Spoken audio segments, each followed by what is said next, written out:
Speaking out of Akron, Ohio, representing Team Popping the Boys, the headline god, Jeremy Lambert, and his co-host, speaking out of Atlanta, Georgia, representing more than one royal family, the king of indie viewing, Stephen Jensen.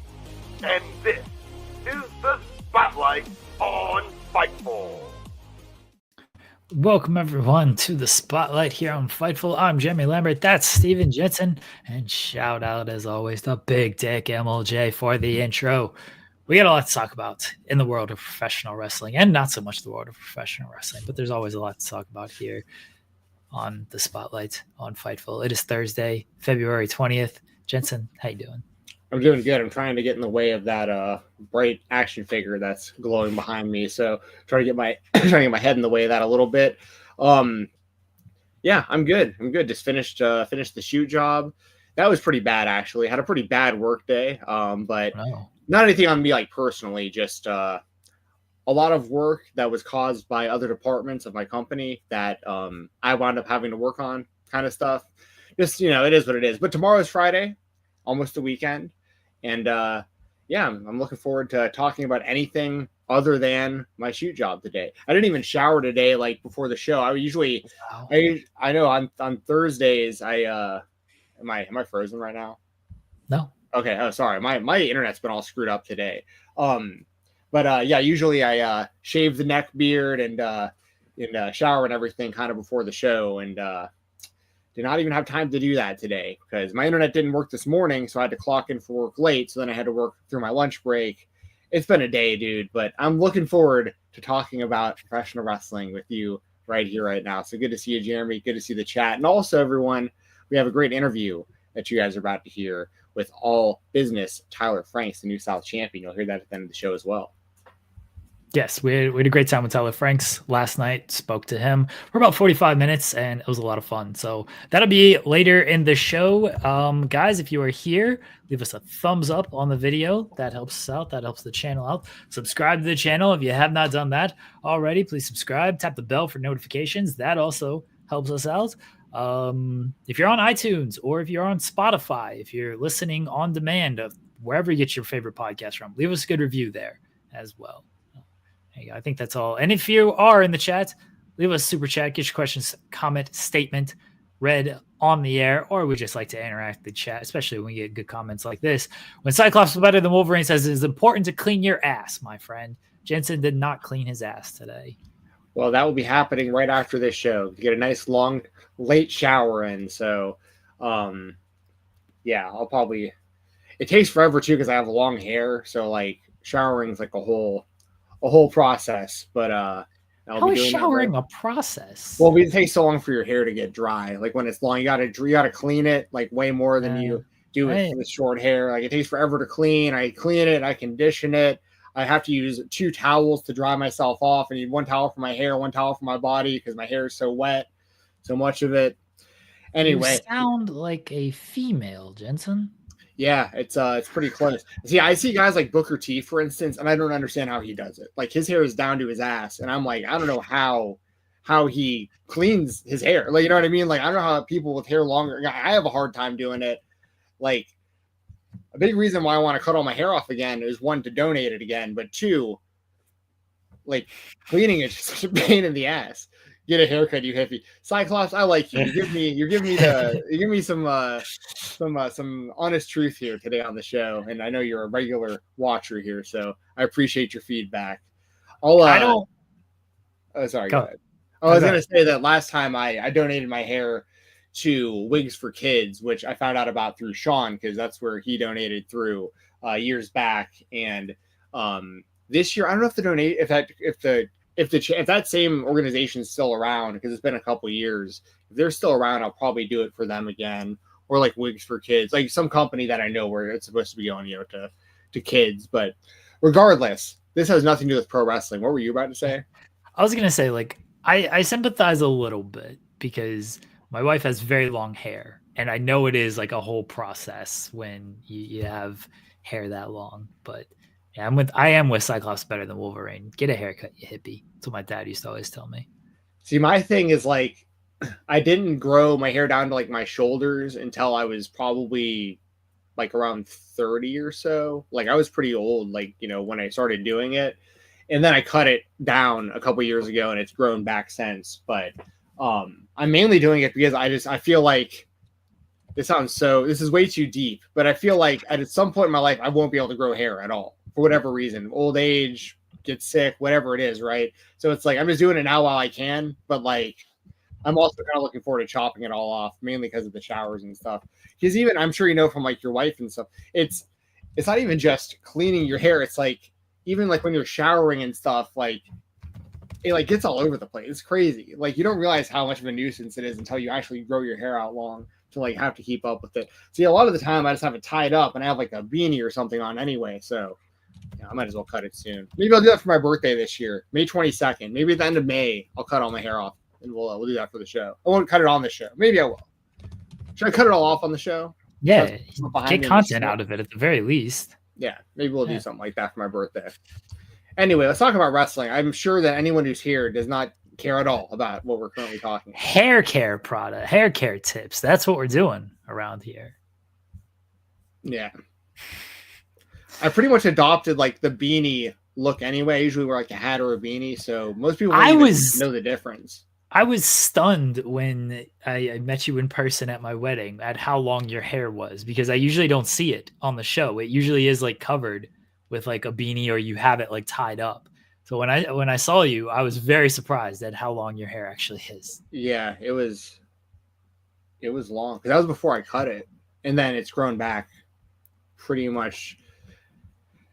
Yeah, it's a whole thing. It's a whole thing. But yeah, whatever. We've lost all. Mr. Beast would be so mad at us because of our retention right now. Like people are not going to care about any of this. So. I always find the best shows are when we just don't talk about wrestling. That's what In the Weeds has turned into. We don't talk about any wrestling on that show. It sounds terrible. Why would we want to do that? I figure, especially with SP3 in the mix now, it probably veers off. SP3 track. Usually wants to talk about more wrestling than myself and Joel.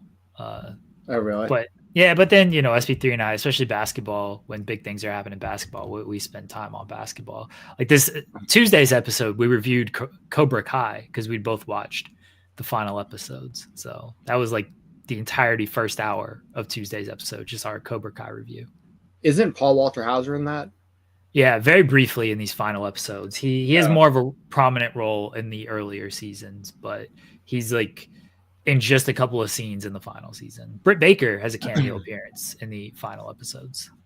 Gotcha. I actually haven't seen that show. But surprisingly, I wasn't big into the Karate Kid when I was growing up. You got to watch this show, Jensen. You got to watch. Yeah, I've heard it's fantastic. And I honestly didn't really know about Paul Walter Hauser until I saw him in wrestling. I just knew based on like the reactions he was getting and what people were saying. Like I knew he was like at least like a fairly prominent actor, and I really respect what he's done in pro wrestling. Like he does a really good job. He clearly respects the wrestling business.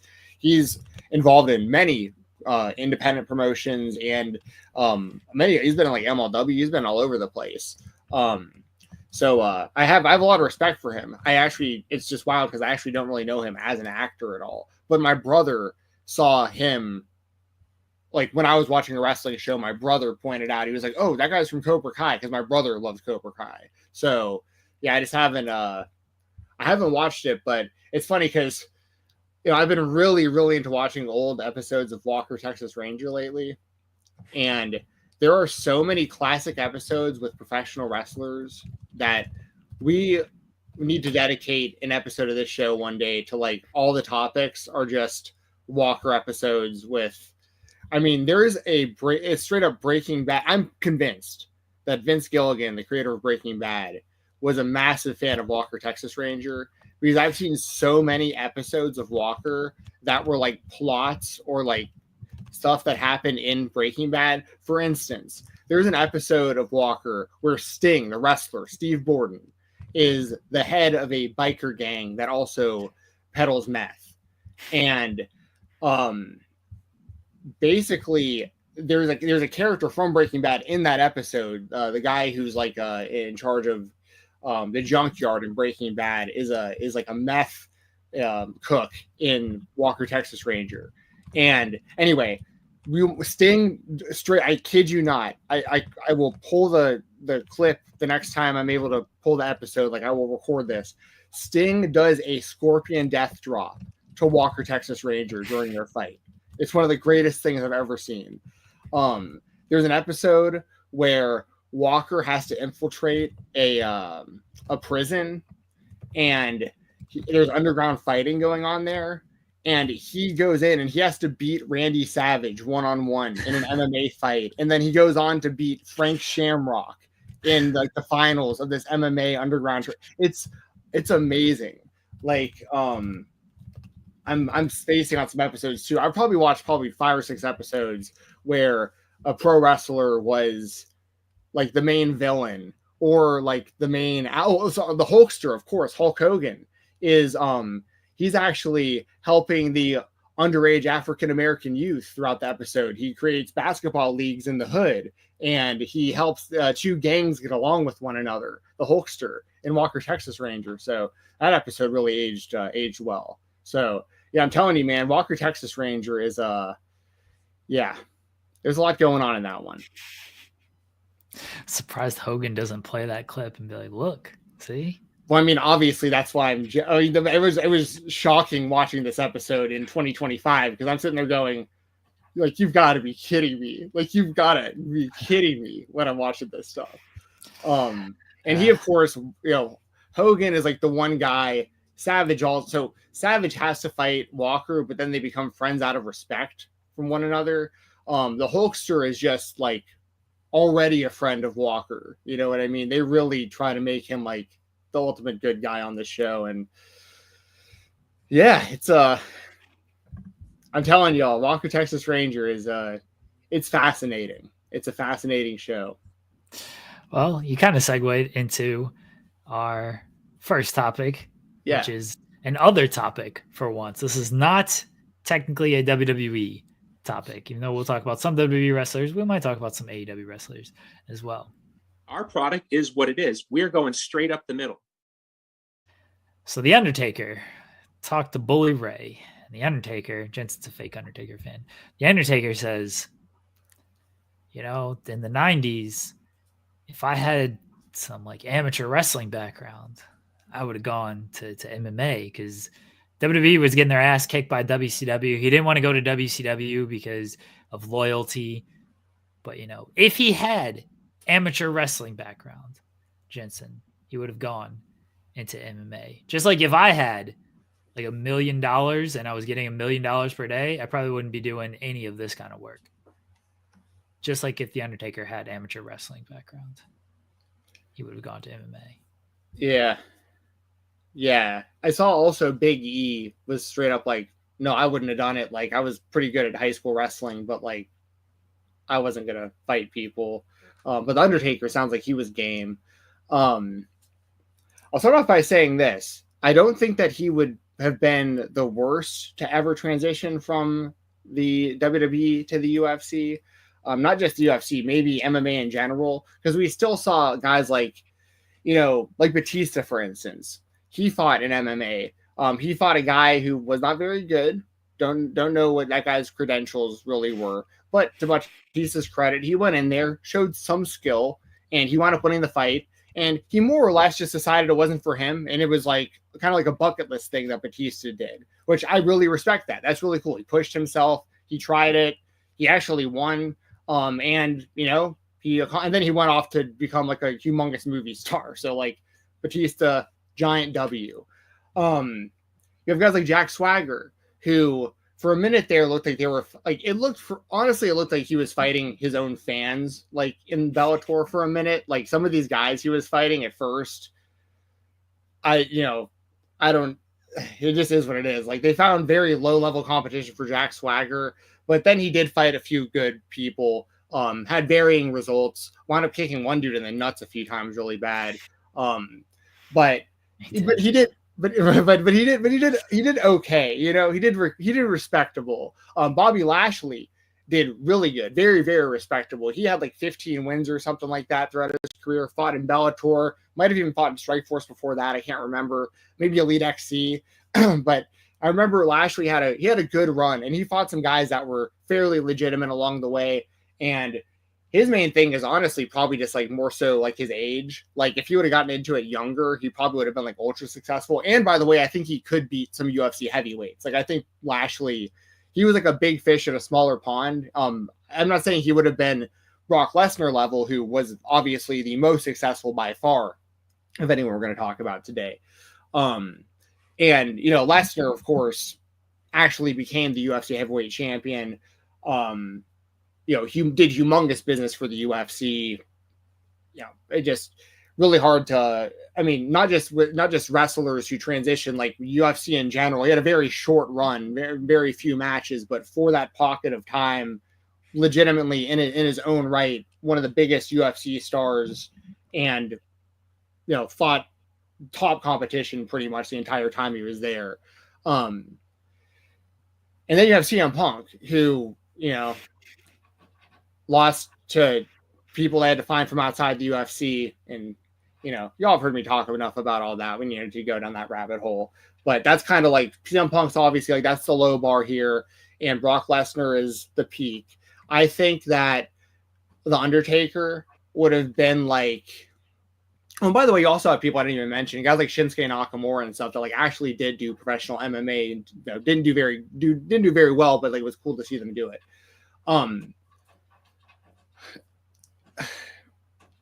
I think Undertaker would be somewhere around like a Batista, if that makes sense. Like, I think if the Undertaker fought someone who like wasn't very good, he might have a chance. Like if he trained enough on his striking. Like he said, the problem was he didn't have like a martial art background. And that's honestly the biggest problem that CM Punk had, was like his martial art background was professional wrestling, which that's not the same as having an amateur wrestling background or a jiu-jitsu background or a karate background or, you know, judo, so on and so forth. So like, it's one of those things where like, that's hard for anybody to accomplish. And the reason someone like CM Punk got a chance is obviously because he was able to sell a lot of pay-per-view tickets, which it makes sense business-wise that they gave him a shot. But on credentials, like it'd be the same type of thing.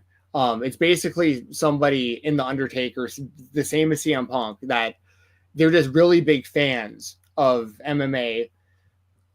And they like, you know, Punk used to train MMA way back in the day. I remember guys like Cole Miller, who fought in the UFC, used to vouch for Punk and be like, for a guy who only trains when he's in his off time from wrestling, like he's pretty good, you know, and that's fine, you know, but that was his base coming into the UFC. And then he was like heavily exposed once he actually started training on a regular basis. People saw him sparring, people saw his actual UFC fights, you know, it just was what it was. And I feel like the Undertaker would have been probably pretty similar. Like he would have had a really rough go of it inside the UFC, especially because in the 90s, because this is the time period Undertaker's talking about.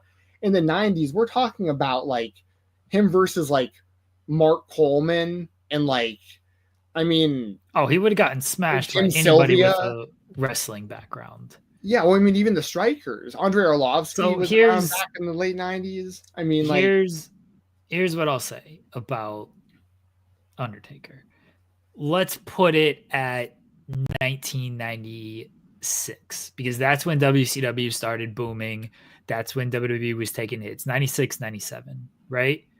We'll call it then. Undertaker would have been 31, 32 at this point. He was born in 65, assuming my math checks out there.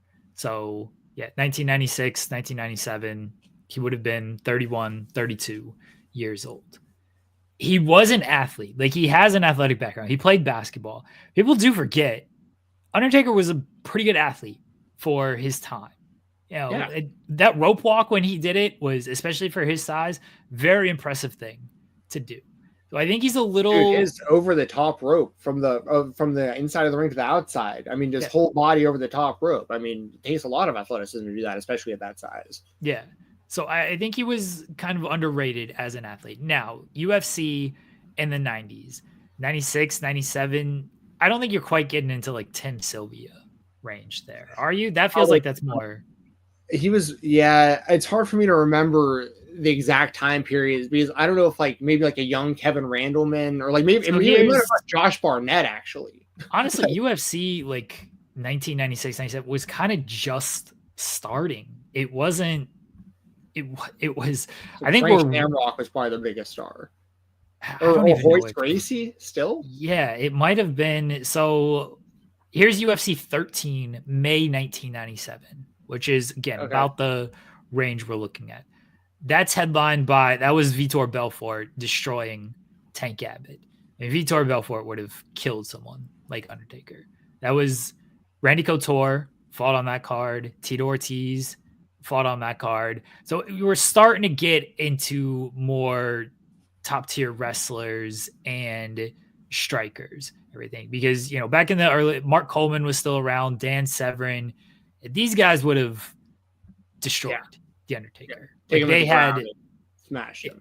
Yeah, they had legitimate training backed up by, you know, backed up by more athleticism in the case of somebody like Tito Ortiz or a Vitor Belfort. Like they were very good athletes for their time.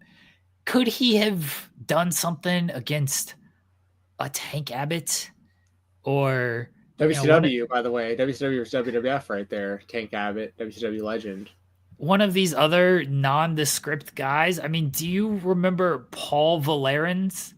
Does that ring any type of bell? If I saw him, it might. I remember some of these guys who got smoked in the early UFCs, but I remember them more by like what they looked like. He has a background in everything, but like, I don't know if this guy was actually that good. Like, he went 9-9 in his MMA career, and all of his losses were to good people, and all of his wins were against kind of nobodies. Like, could the Undertaker had maybe survived against someone like that? The people back then were so untrained and so underwhelming because MMA hadn't really evolved into what it is. And that's the other thing that I don't know what the Undertaker would have focused on. You know, he became a jiu-jitsu guy later on because he used the Hell's Gate, that terrible looking, his terrible looking Gogoplata. Like, he always fancied himself as a striker because he'd throw those little corner punches and like and wind up and you hit him like that. Like, he always fancied himself as like a really good striker. I don't know what he would focus on that. I don't think he ever would have been like this great wrestler. So he would have had to probably go with jiu-jitsu or striking. But the people in the early UFCs were so terrible that it wouldn't shock me if the Undertaker, with a little bit of training, could have maybe caught one of these guys. You're 100% right about that. You really are, because we have to consider, because I defaulted to back thinking, you know, around the late 1990s, early 2000s, when some of these guys they'd kind of weeded out most of the people we're kind of talking about. Because I remember back in the day, there was this one dude who he was like, I mean, there's another way of saying it. He was like this big fat dude who completely lied about his record. People used to do that back in the day a lot. They just lie about their record, like say they were like 100-0, like Cyclops better than Wolverine is saying about Undertaker fighting in Pride, which a lot of that was fixed. Yeah. The Rock was gonna fight in Pride. Dude, the Hulkster says he was gonna fight in Pride back in like the 80s, back before the company existed. That sounds right. Yeah. When he was flying back and forth from Japan in wrestling 400 days a year. But there was this one dude, he was this real big fat dude who lied about his record, who they found out later he was just a bus driver. Like, he was just a bus driver that signed up. Like, that was the extent of getting onto these UFC shows in the early days. So to be 1,000,000% fair, the Undertaker probably would have beat some of these kind of guys. Now, if he would have done it in like the late 90s, early 2000s, he would have gotten killed. Yeah. That wouldn't have been good. He had some injury issues by that point as well. Like 96, 97 Undertaker was relatively healthy, all things considered. Yeah, by 2001, because he had that long layoff in 2001 where he had that's when he came back as American Badass and everything, right? Yeah, So Judgment Day. yeah, he had like injury stuff going on in the late 90s, but the mid 90s he was relatively healthy. I mean, his knees probably already might have been in rough shape from all the years of tombstones and everything. I think any wrestler, Mark Coleman, Mark Kerr, Don Fry, any of these Couture, Tito would have been undersized, but any of these wrestlers would have taken him down and smashed him in 30 seconds or less. But against some of these other big dudes who couldn't really fight, I'm not the biggest Undertaker fan in the world, but I'm also not gonna. It could have been a Batista situation. I've seen that Batista fight. The dude fought a nobody, but he went out there. He still did it. I don't know why the Undertaker couldn't do that against some guy they pulled off of a bar. Yeah, I mean, he could do that right now against someone who they pulled off of a bar. Like, I don't know about all that. I'm just saying, like some of the you can find some bad. Heavyweight, yeah. I mean, heavyweight's the worst division in the world. Yeah. Oh, and dude, I watch a lot of these like Rough and Rowdy and like influencer fights and stuff that like like the Joe fights on and stuff like that. Those kind of cards. He's 60 years old now, though. Like we gotta factor in how old this man is. Dude, they've got a guy out there they call Cake Paul, who's a super fat, super heavyweight looking dude who looks kind of like Jake Paul, and they call him Cake Paul. I mean, that's the level of like Undertaker's got a shot against Cake Paul. I'm just saying. Like, I don't know about that. You hadn't even seen Cake Paul, bro. I don't even know about Cake. What? I said that in rules. Cake Paul. Yeah, Cake Paul. Dude, I told you I'm getting big time to buy Double Take Jake. Oh yeah, Double Take Jake is okay. So here's Cake Paul. He's a big looking dude. Yeah. He's training, just drinking like Coca-Cola. Bless. Right. See, like someone like that versus like if the Undertaker took it serious for like 6 months. I think, I get there's age there and there's injuries, and the Undertaker probably had knee problems before he even joined wrestling. Being a large basketball player, he probably had joint issues. I mean, but this dude rules. Dude, I'm always trying to get you in on these on this other world of influencer. I mean, Creator Class 3 is coming back. We'll probably have to have that on again soon. I don't have enough time in the day to watch terrible fights. Dude, sometimes more entertaining than the I believe it. My favorite matches of all time are like the worst wrestling matches of all time. So I love terrible fights when I get around of it, but just finding the time it doesn't always happen. I mean, some of the best fights happen outside of the ring at these shows. Like someone will beat someone up, and they'll be leaving the ring, and their spouse will like open hand slap them right in the face, like from the crowd. Like we see, like it gets. Yeah, some of these shows are super YOLO. These influencer cards. This is a guy Ben. Do you know who Ben Davis is? No. Okay, Ben Davis. Shout out to Ben Davis. This dude is absolutely hilarious, but he's kind of like a Twitter troll kind of. But he actually does do influencer boxing fights, and he's a really good commentator. Anyway, yeah, this is a whole different rabbit hole of stuff. But to circle back around, I think that I'm with you. For this time period the Undertaker's talking about, I kind of take back what I do think he would have been like Batista level, like I said, in certain ways. Was I freezing again, or am I good? No, you're fine. Sorry, I'm freezing on my screen. But I think he would have been Batista level, like as far as like skill goes, something around that level. But if he had that level and he entered MMA in the time period we're talking about in like 96, 97, he would have had a shot at. I think he would have beaten some tomato cans. So how about Big E? You mentioned Big E. He said he had no interest in doing it. He talked to Kevin Iole and he said, yeah, that never had an interest. He's a big fan. He goes to a lot of the events and everything, but no interest. Like he wrestled in high school. He played football in college. he's a power lifter, but he just didn't see that as a career for himself. And one of the reasons he said, he's like, I would have been heavyweight because he weighs about 250 pounds. So he's like, I would have been heavyweight. I'm pretty short for heavyweight. Would have been fighting guys like Stefan Struve. I think he could have taken down Stefan Struve and beaten him. Stefan Struve is like the worst example of, hey, here's this really tall guy. That dude never used his reach. Like he was so much taller than everybody else and never understood how to like jab or keep anybody at bay.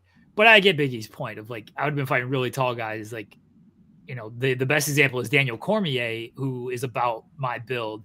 And Daniel Cormier is an Olympic level wrestler. He's like, I was not that level of a wrestler. Yeah. I mean, it's really hard to know how someone like Big E would do with, because I mean, Daniel Cormier is an anomaly as far as like his size and being able to do what he did, because he really was a light heavyweight and he was a light heavyweight champion and then moved. Well, actually, no, he started at heavyweight, then went down to light heavyweight. Went down to light heavyweight because they didn't want to face Kane. Right. That's right. Cain Velasquez. We're talking about the Undertaker joining MMA. Well, Cain Velasquez tried pro wrestling and that didn't really work out. Yeah. Was it? We were just one and done against Brock, wasn't it? Yeah, he had a house show match, but that was it. He had that random match for like CMLL though. Also, he had a couple of AAA matches. Yeah, he actually did pretty good when he was in the mask. He actually looked pretty good. And then they had him come in and do like that weird, work shoot thing with Brock in Saudi Arabia, right? Yeah. That was anyway. But no, we're talking about Cain Velasquez, not to be confused with the Undertaker's brother Cain. That'd have been cool. Brothers of Destruction tag team fight in the UFC. But I don't know. I don't think Big E. I'm not gonna say like he would have done bad. I just, it's, it'd be like saying, how would he have done at baseball or football or, you know what I mean? Like if it wasn't something he was really that interested in, it wasn't like that good out in high school. I think Big E's the kind of guy. I will say this. I think he's the kind of guy who would be good at anything he wanted to be good at. You know what I mean? So like, I think if he like really dedicated to it, he probably could be good. But the problem with it's just like he was saying, what you were saying about Stefan Struve, some of these guys in the UFC would just massively outmatch him outsize him, and then also outmatch him when it comes to the grappling. I think he could have like a dedicated Big E. Maybe I'm just so sour on Stefan Struve. Like I actually really like Stefan Struve, but I was always so mad watching him fight. Of like, how are you? You are 7'4" or whatever you are, and you are fighting like you are 5'11". What are you doing? I think he could have just gotten inside on Struve and taken him down and just bullied him. But maybe that's just me. There's some other heavyweights around that era that he might have had a little bit of a tougher time with, like let's say like a Czech Congo. Czech Congo had pretty good wrestling defense, very good striker when he wanted to be. So somebody like Czech Congo he might have had a difficulty with. Oh yeah, for sure. I mean, like even Cyclops versus Wolverine mentioned like Undertaker would be fighting guys like Big Nog. No, but Nogueira wasn't in the UFC until later on. He was in Pride before that. So not a good example. I love the fighter, the Nogueira brothers. Big E would have been facing someone like Nogueira potentially. Oh, by the time Big E got there, UFC would have already owned Pride. Yeah. But yeah, I mean, I guess it'd be cool to see Big E do something. I'll say I think he does he does well, and it's cool to see him do like College Game Days and stuff like that. Like, he does good at all the stuff I've seen him try to do, So he used to say he wouldn't do well, but it's just really, really, really difficult to have success at a high level in MMA if you haven't been training like multiple martial arts your whole life, or have like a really, really strong base at least one like really valuable martial art. And if you don't have that, it's going to be tough. No one's really done well without that. Who do you think could do well? We can go throughout history. So it's a thought exercise. So like if you're picking someone from the 90s, they would be fighting someone from the 90s. If you're picking someone from today, they would be fighting someone from today, but you're getting them in that form. And let's give them like a year training, 6 months, 6 months to a year kind of training. Like for heavyweight or like just anything. Like who do I think would actually do really, really well? Someone I think that would have been fascinating to see if they could have found someone to fight and would have been the Giant, like prime Paul White, like when he was doing like moonsaults and missile drop kicks and stuff. That's a good show. He would have been fighting some people we talked about. Undertaker would have been fighting too. So he'd been fighting some like trash people. Yeah, a year training for Paul White against Tank Abbott. I feel like he'd beat Tank Abbott. Yeah, and then obviously Big Show later on had, he did boxing, like he really trained, really dedicated to it for a while, lost a lot of weight while he did it. Lost one-on-one to Floyd, but that is what it is. But everybody loses to Floyd. I'm trying to think of some other people that would have been really interesting to see in an environment like that. Who had wrestling bases or like bases in. I think would have been well if they pursued that instead of wrestling. Chad Gable. Oh yeah, well he's an actual Olympic wrestler, so yeah, for sure. I think if Chad Gable, so he signed with WWE in 2013. So we're talking. Let's see, who was fighting in UFC for 2013? I mean, you're getting some. There's some obviously some good fighters, but Chad Gable's not going up against the or Uriah Fabers of the world or anything. Like 2013, Uriah Faber was on a certain level. So yeah, he's not going up against those kind of guys. But I think Chad Gable with some training, he was an Olympic wrestler. You give him 6 months to a year of training, he's a great athlete.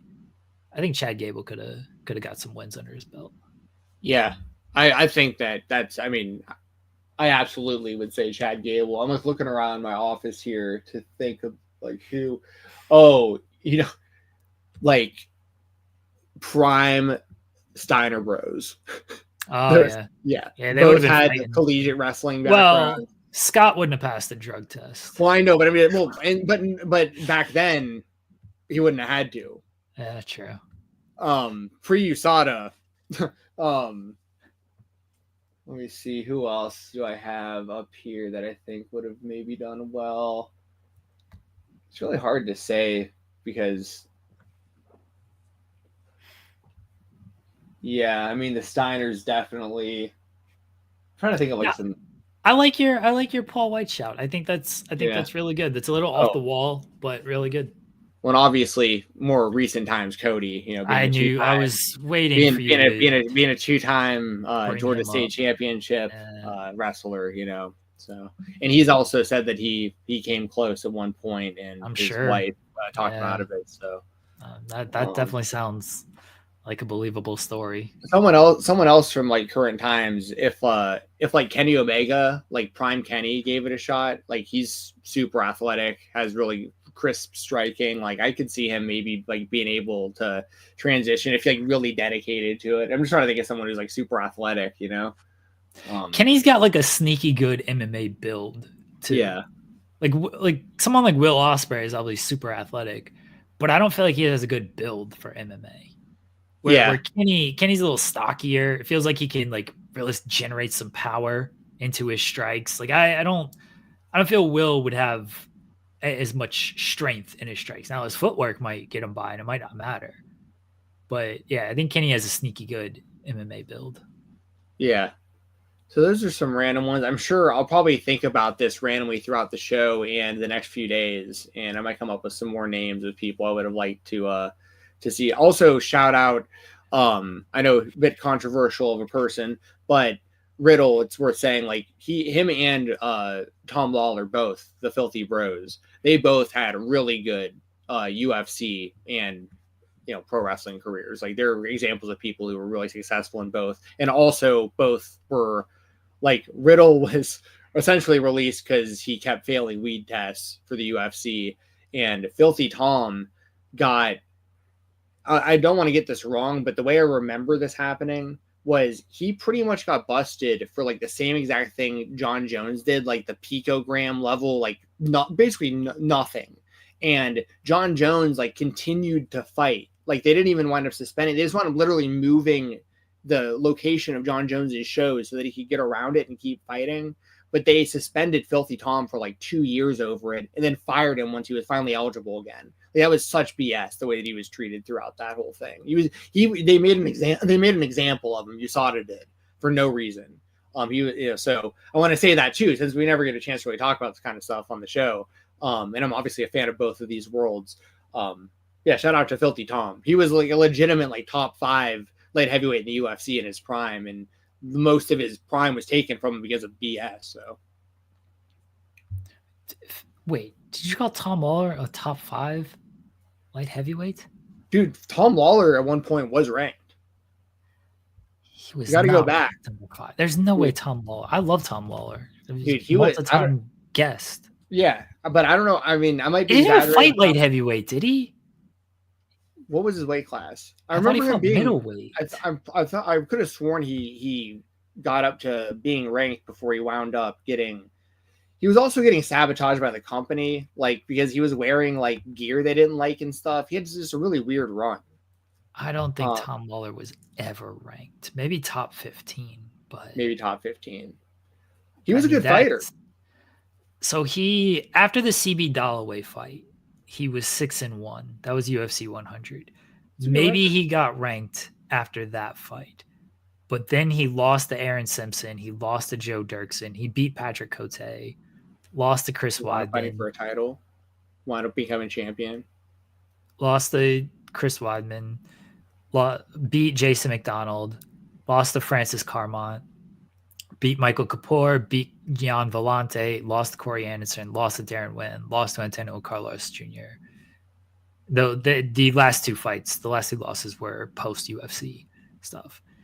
And I don't think Tom Lawler was ever ranked. It would have been after the CB Dalloway fight, and that would have been 15. There's no way he got up to 5. Yeah, you're probably I probably exaggerating with top 5. You're probably right about that. But I think top 15 isn't out of the realm of possibility. He was a very good fighter. Like a lot of those names you mentioned were good fighters that he beat, and a lot of the people that beat him either fought for titles or actually became champions themselves. So my point is there are examples of guys who have been successful in both. Yeah. All right. Our other topic, Moose, who has a football background. He showed up in NXT. Yeah. Thoughts? Yeah. So him and Oba, right? Or were they setting anything else up? I felt like I saw something else on Twitter, but Moose is facing Lexus King next week. That was the side thing. Okay. I mean, I'm looking forward to it. I think it'll wind up being good. Have they announced when that match is actually going to happen between Oba and Moose? No. It's very possible Obafemi shows up on Impact tonight because Impact is live. Okay. Well, yeah, that's I like the matchup. I like both guys. Moose has massively improved over the years in his in-ring work and his mic skills and his presentation and everything. Oba, I remember him from NXT Level Up. Like I remember seeing him and covering him on the Weekender and being like, I'm not saying this to say it like, oh, I knew he was going to be this massive star, but I could tell. I was like, look at this guy. Like he's super athletic, has a great look, like, and he's learning super fast. And I didn't think it'd be this quick because like he was on Level Up for like a couple showings. Like he wasn't there very long. And then the next thing I knew, he was like the North American champion, like right away, wasn't he? Pretty quickly, yeah. He won the breakout tournament, cashed that in for a North American title shot, all within the first like 3 to 4 months. Yeah. So my point with all that is like clearly the company is behind him, and him being the NXT champion, like obviously that's a good spot to be in right now for sure. And Moose, I think, is in a good spot too. When he won the X Division championship, it seemed like a bit of a head scratcher at the time, but I think he's done well with the title. And as we always say with the X Division, it's not about weight limits, it's about no limits. So, you know, I like the matchup. I think it'll wind up being a good match. I think they'll I think they'll make it a point to make sure that they have a good match with one another, because if they have a good match, everyone winds up looking good. Both of them will get praise for having a banger. Both title belts will look good coming out of it. Both companies will look good coming out of it. Like, and also you're exposing Moose more to the WWE audience, which is good for his career. Oba is like an immediate, like if he was a regular part, not saying he's going to be a regular part of TNA, but like if he was, he'd immediately be like a main event level guy over there. So like, I see this as a win-win. And I'd imagine if the match is happening on NXT, well, I mean, I guess either way, I mean, I doubt Obafemi is going to be losing if he's NXT champion really against anybody in TNA, I'd imagine. Yeah, I don't think Oba's losing to Moose, even though Moose would be the X Division champion. I don't think that's going to quite matter. It's very possible they do some time limit draw or some type of screwy finish. That's a good point. I'm not fully convinced this match is happening either. Like, I know they did the tease, but because Moose is the X Division champion and Oba is the NXT champion, I'm not fully convinced it's happening. Like, it would make more sense if it was Hendry and Oba just because it's like the two world champions. No, like, I wouldn't. No, I'm saying they don't. Oh, so they're not beat either. Yeah. I thought you meant like because like the levels, like X Division versus World Champion or something. I misunderstood what you meant by that. Yeah, you don't want to. Neither company would want either champion to lose, so they wouldn't wrestle each other. Is what you're saying? Yeah, that's possible too. But with this current relationship, I feel like it's more likely they can figure stuff like that out if they needed to. You know what I mean? Well, like the more likely thing is Oba's winning. Well, yeah, I mean, in this scenario, Oba's win. I mean, I think the NXT champion is the top person in the totem pole of these two particular companies. I mean, yeah. There's no way that Obafemi loses to a TNA guy. Sorry. I didn't say that he was going to. No, I know. I'm saying that to anybody who thinks otherwise. Yeah. I agree that Obafemi is going to win if they have this match. But it was also cool seeing them in the ring with one another. Like, you know, it's it's a matchup we haven't seen before. Two guys who have been, one that's been ultra successful very quickly in Obafemi in NXT, and a guy who's been around now for the better part of like a decade in Moose, who has consistently been an upper to main event level guy in TNA for years and years now. So, you know, I'm all for it. Let's go to our WWE topics. I need to finish the story. In the WWE, the story never finishes. So sticking with NXT, Jordynne Grace is officially part of NXT. She came out at the end of NXT Vengeance Day, confronted Julia and Stephanie Vaquer, and then they teamed against Fatal Influence on Tuesday and picked up the victory. Remake of Jordynne Grace starting out in the NXT world instead of the main roster after her Rumble appearance.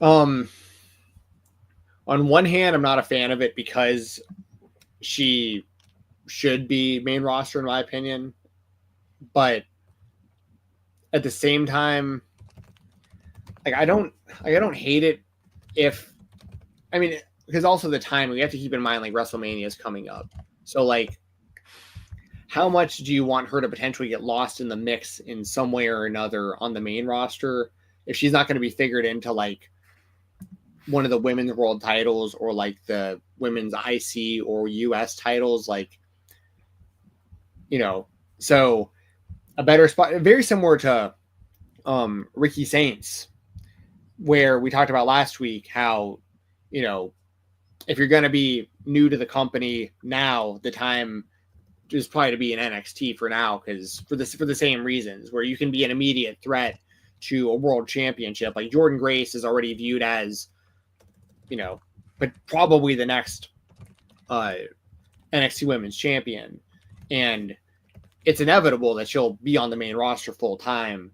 It's just, I guess the bigger question is like, how long will they keep her in NXT? But on the flip side, once again, similar to Ricky Starks, like I also don't want them to rush putting Jordynne on TV if they don't have something good lined up for her. So yeah, I mean, so it makes sense. If right now there's an open spot in NXT, they got stacked roster of women across all the WWE brands at the moment.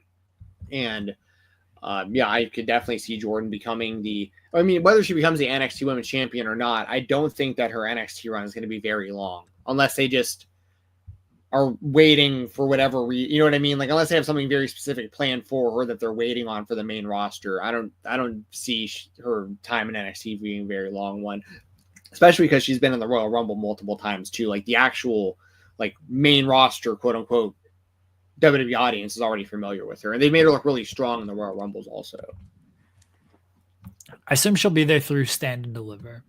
And then after that, it wouldn't shock me if she's there for a little bit longer, because they have so many like talent on the women's side that should be featured and utilized more, that I would hate for her to just be called up just for the sake of being called up. I mean, Vacker is probably ready to be called up. Julia's probably ready to be called up. Roxanne is getting a call up. Like, she's part of the Elimination Chamber. And then there's other people in the NXT division. You know, Zarya is ready to kind of break out. Sol Ruka is ready to break out. I continue to, beat the drum for Thea Hale, who has not wrestled since July, and that's a travesty. But they've got a lot of talented women on all across the three brands. I know, Fightful has kind of a report about the growing frustrations with the women going into WrestleMania, because I don't know what their spots are at WrestleMania. Like, we have Tiffany and Charlotte. Rhea's going to face the Chamber winner. After that, you're probably just looking at a bunch of multi-women matches for the Women's Intercontinental and the Women's United States title. And then we'll see with the women's tag team titles.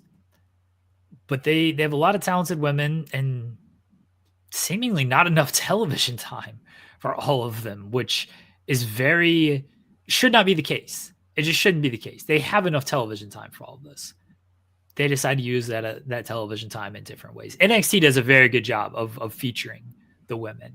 And I kind of feel like right now for Jordynne, she's better off being in NXT because she at least will get featured. And whenever she does get called up to the main roster, I hope they have a plan for her. Yeah. Yeah, I'm with you. Like you said, there's women that are ready right now to go to the main roster, which leaves it a little more open for Jordynne to have a run in NXT and kind of bide her time and wait until her spot opens on the main roster. As far as like them utilizing the women more, I understand that too. I'd imagine they'll probably, like for WrestleMania, they'll probably do some sort of like multi-woman match for like the IC and US titles or something, or maybe get like a bunch of them out there for like the tag titles or something. Not necessarily saying these are the best utilizations of these women. I'm just saying, like, to try to get them on the card. It would be nice one of these years for like the double main events of WrestleMania for the women to main event one of the nights. Obviously, the big thing is like, well, who do you take out of that main event then to do that? And that's going to be a really tough conversation depending on who the options are, obviously. But like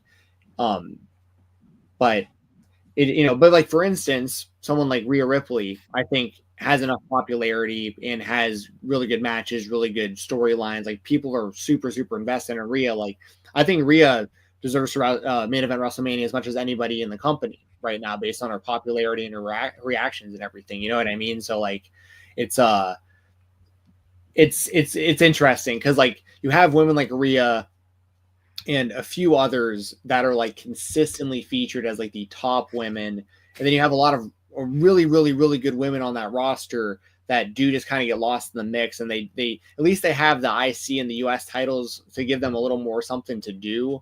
But like, unfortunately, the tag titles are so worthless that like, because that'd be a way to get more women involved. If there was like a really stacked tag team division, for instance, and you actually made something of that, and you had, triple threat women's tag matches on a regular basis or something like that, like, you'd at least have them performing on the show more often for something. But they outside of like the main two world women's titles, it seems to be a bit of a drop off, not in the level of talent, but in the level of like the presentation of the women, if that makes sense.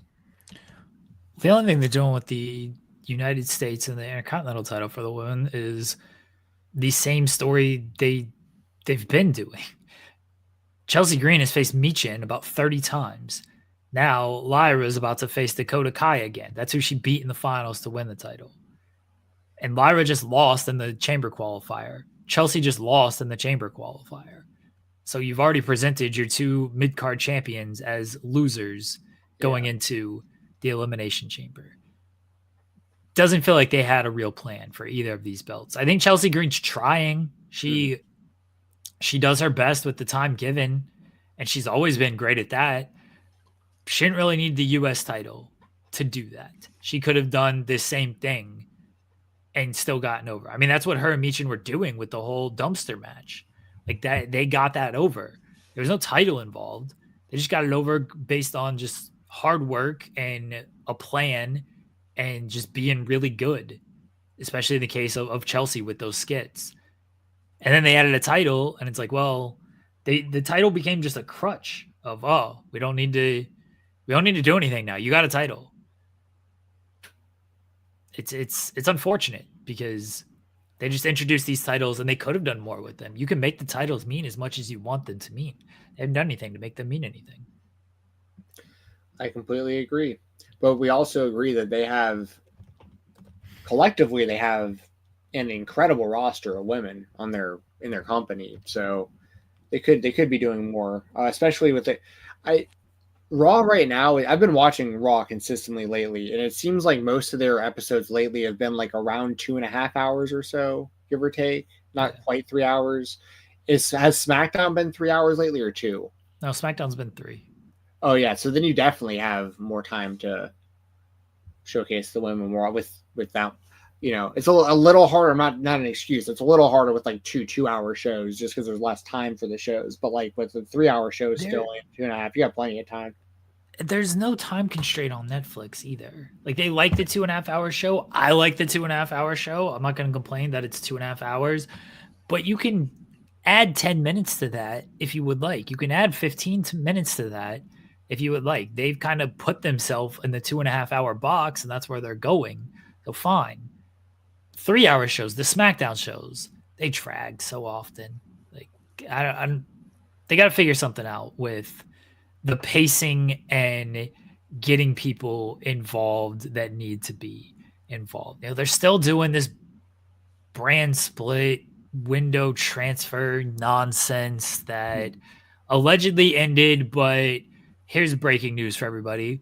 Liv Morgan will be competing on SmackDown tomorrow night. Liv Morgan is part of Raw. The transfer window allegedly closed at Royal Rumble weekend. So why is Liv Morgan competing on this show? She's not one half of the women's tag team champions, so she can't float between brands. Why is she competing on this show? I know she's feuding with Naomi and Bianca, and so Naomi and Bianca can go to Raw, which they did on Monday. Why can Liv Morgan go to SmackDown? It doesn't make sense. You got enough other women on SmackDown. Just use them. Wild card, bitches. Yeehaw. I hated that. Well, they had the one thing, it was like the superstar selection, and like this was like a real thing. And like each general manager gets 4 superstar selections. Yeah, that was so dumb. Year. They dropped that within like a week, and then everybody just started showing up on every show. But they tried to pretend like this was going to be a real thing. Just like this transfer window. Like they go based on whatever rules they feel like writing for the week. But they closed the transfer window, and Liv Morgan's still showing up on SmackDown this week because she's feuding with Naomi. That feud can be on Raw. She doesn't have to come to SmackDown. This has the brand split has been fake the entire time. Every year around the time of the draft or whatever shakeup that they wind up doing, everybody gets all excited and then they're like, oh, they're going to finally keep the brands separate. There's going to be no BS this time. Two set rosters, and we're only going to see the talent cross over on special occasions like Survivor Series, the one time a year when brand supremacy is fought for. But no, hashtag the brand split isn't real, and it never has been.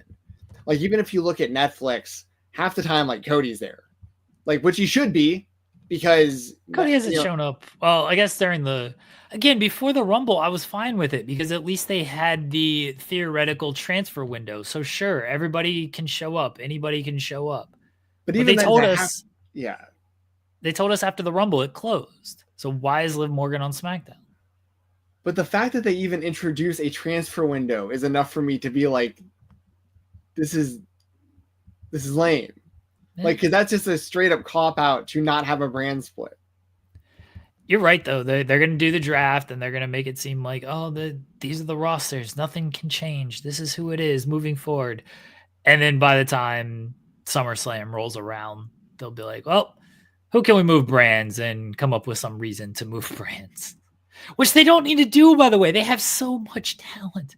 There's so much talent across the board that it's like you can actually do your shows without having talent go back and forth. I do like that for the most part. Now, there's been some major exceptions, but they've tried under Triple H with this person has been traded. Oh, this person has been negotiated to come over here instead of over there. They've left this brand to come over to this brand. They've done a much better job of that under Triple H. But then you do have things like tomorrow and just the transfer window in general. But yeah, it's once the draft happens, they'll lock in the rosters for 7 weeks, and then they'll decide that, oh, well, we negotiated an appearance for this person to show up on this show. And that's how they'll explain it. Yeah, and none of it winds up making any sense anyways, because then some people wind up like not being eligible for the draft. Half the roster can't be drafted night one, but they still count it like it's the same as like a professional sports draft. Like these draft numbers don't matter when half the roster isn't available to pick. Like, and then also it would be like Raw gets 3 picks for every SmackDown pick. This doesn't make any logical sense at all. Like, they could lean into this stuff so much more than they do. And you know what? Maybe they will with this draft compared to previous drafts. Maybe this is me being hopeful, but maybe they'll lean into some of this stuff more because they've got their TV deals locked in. They've got, Lee Fitting from ESPN. He is there for this entire time. They've got McAfee and Joe Tessitore. Like, they've got kind of their guys locked in who come from the sports background. So maybe they will lean into this real sports of the draft. I think it'd be fantastic. I've been calling for this for years. I'd be interested to see how that played out. I would love if like, oh, the bloodline has slipped. Jacob Fatu, there are attitude issues with Jacob Fatu to where he is now slipped in the draft. Nick Aldis is unsure if he can be controlled. He dealt with Jacob Fatu too much on SmackDown. He was out of control too often. So he didn't want to take the chance of taking Jacob Fatu. It'd be fantastic. Yeah, there's a lot of scenarios I could come up with that would be interesting. Who fails a drug test so they slip in the draft? I'm not going to do that to anybody, dude. I'm no snitch. I know Richard Holiday. Doesn't have to be, a drug test. It's all fake. I'm trying to think of like who would do like Carlito. There are reports that Carlito has failed his Wonderlook test. Carlito plays stupid on television. So there's reports that Carlito did not do well on the Wonderlook test, and he might be using some type of recreational drugs to where his stock has now slipped. Who slipped in the draft? Laramie Tunsil, because he was smoking a bong on TV. You remember this? No, I could see maybe a scenario where Carlito smokes the apple then eats it. They do a lot of stuff with this. It'd be great. I'll never do it. Cowards. You watched WWE LFG. I watched the majority of it. What did you make of this show? I watched the majority of it also. I watched the majority. I didn't like turn it off, but like I was like watching it while I was working. Right. So there's probably small things that I missed, but I got a good gist for what the show was and some of the main kind of characters and stuff for this. Let's see. So first off, the premise of the show, very much like a Tough Enough type vibe, but kind of like a Tough Enough / like original NXT season type of feel, where you can tell they're going to be doing like challenges and stuff to, but you know, the choices for the coaches, first off, were interesting because you have Booker T, Bubba Ray Dudley, Mickie James, and The Undertaker. And then, of course, you have Shawn Michaels like hosting the show basically as the GM of NXT. But they like clearly position the Undertaker as like the legend of the legends. Like Undertaker shows up and immediately tells other coaches like who's playing for second because he knows he's going to be the first pick. Everyone, and he winds up being the first pick, by the way. Tyra May Steele, but I do like the choices for the coaches because everyone brings a little something different to the table. Like Undertaker, obviously considered by a lot of people to be one of the best WWE superstars of all time, character-wise, longevity, streak, all that stuff. Bubba Ray Dudley, one of the best tag team wrestlers of all time, and then also was able to transition into a single star later in his career. Same with Booker T. Also, Booker T was one of the only guys that like made the transition from WCW closing to like having a long time legitimate run in the WWF after that. And then Mickie James, who was one of the best women's wrestlers in like the history of the WWE, and like a really, really great in-ring wrestler as well. Had a good indie run prior and everything. So like they all bring something a little different to the table, which I like. But so that's kind of my thoughts on like the actual premise of the show. Like I like the show itself. I'm going to watch weekly. I'm going to cover it on the Weekender. Unless like it becomes really lame and there's no reason to or something, but they have matches on the show too. So it's like a, it's like a spiritual successor to NXT Level Up, which I used to cover also. So like, you know, a lot of the same people that I covered on Level Up are competitors in this show. So what they're really doing for people who haven't watched yet is it's people that are already under WWE contract, like have some sort of deal with them where they're already in the PC, but they're competing basically for like job security, more or less. And there's some guys that are involved with this that I do like a lot, and I'm interested to see their progression. I'm trying to think that I'm blanking on his name. The dude with the missing tooth. I saw him in NXT Level Up a lot, and I'm blanking on his name now. Oh, I know what you're talking about. Hold on, I'll get his name in a second. I can't believe I'm blanking on because I actually like him a lot, and I'm mad at myself that I can't think of his name off the top. Shallow Hill. Shallow Hill, that's it. He's shown a lot of promise in Level Up, and he's shown some promise in some of his promos so far, and you can tell a guy like the Undertaker like him and stuff like that. And I watched a lot of stuff also before the show started, like on YouTube of like that, you know, introduced all the characters and they all did promos and stuff like that.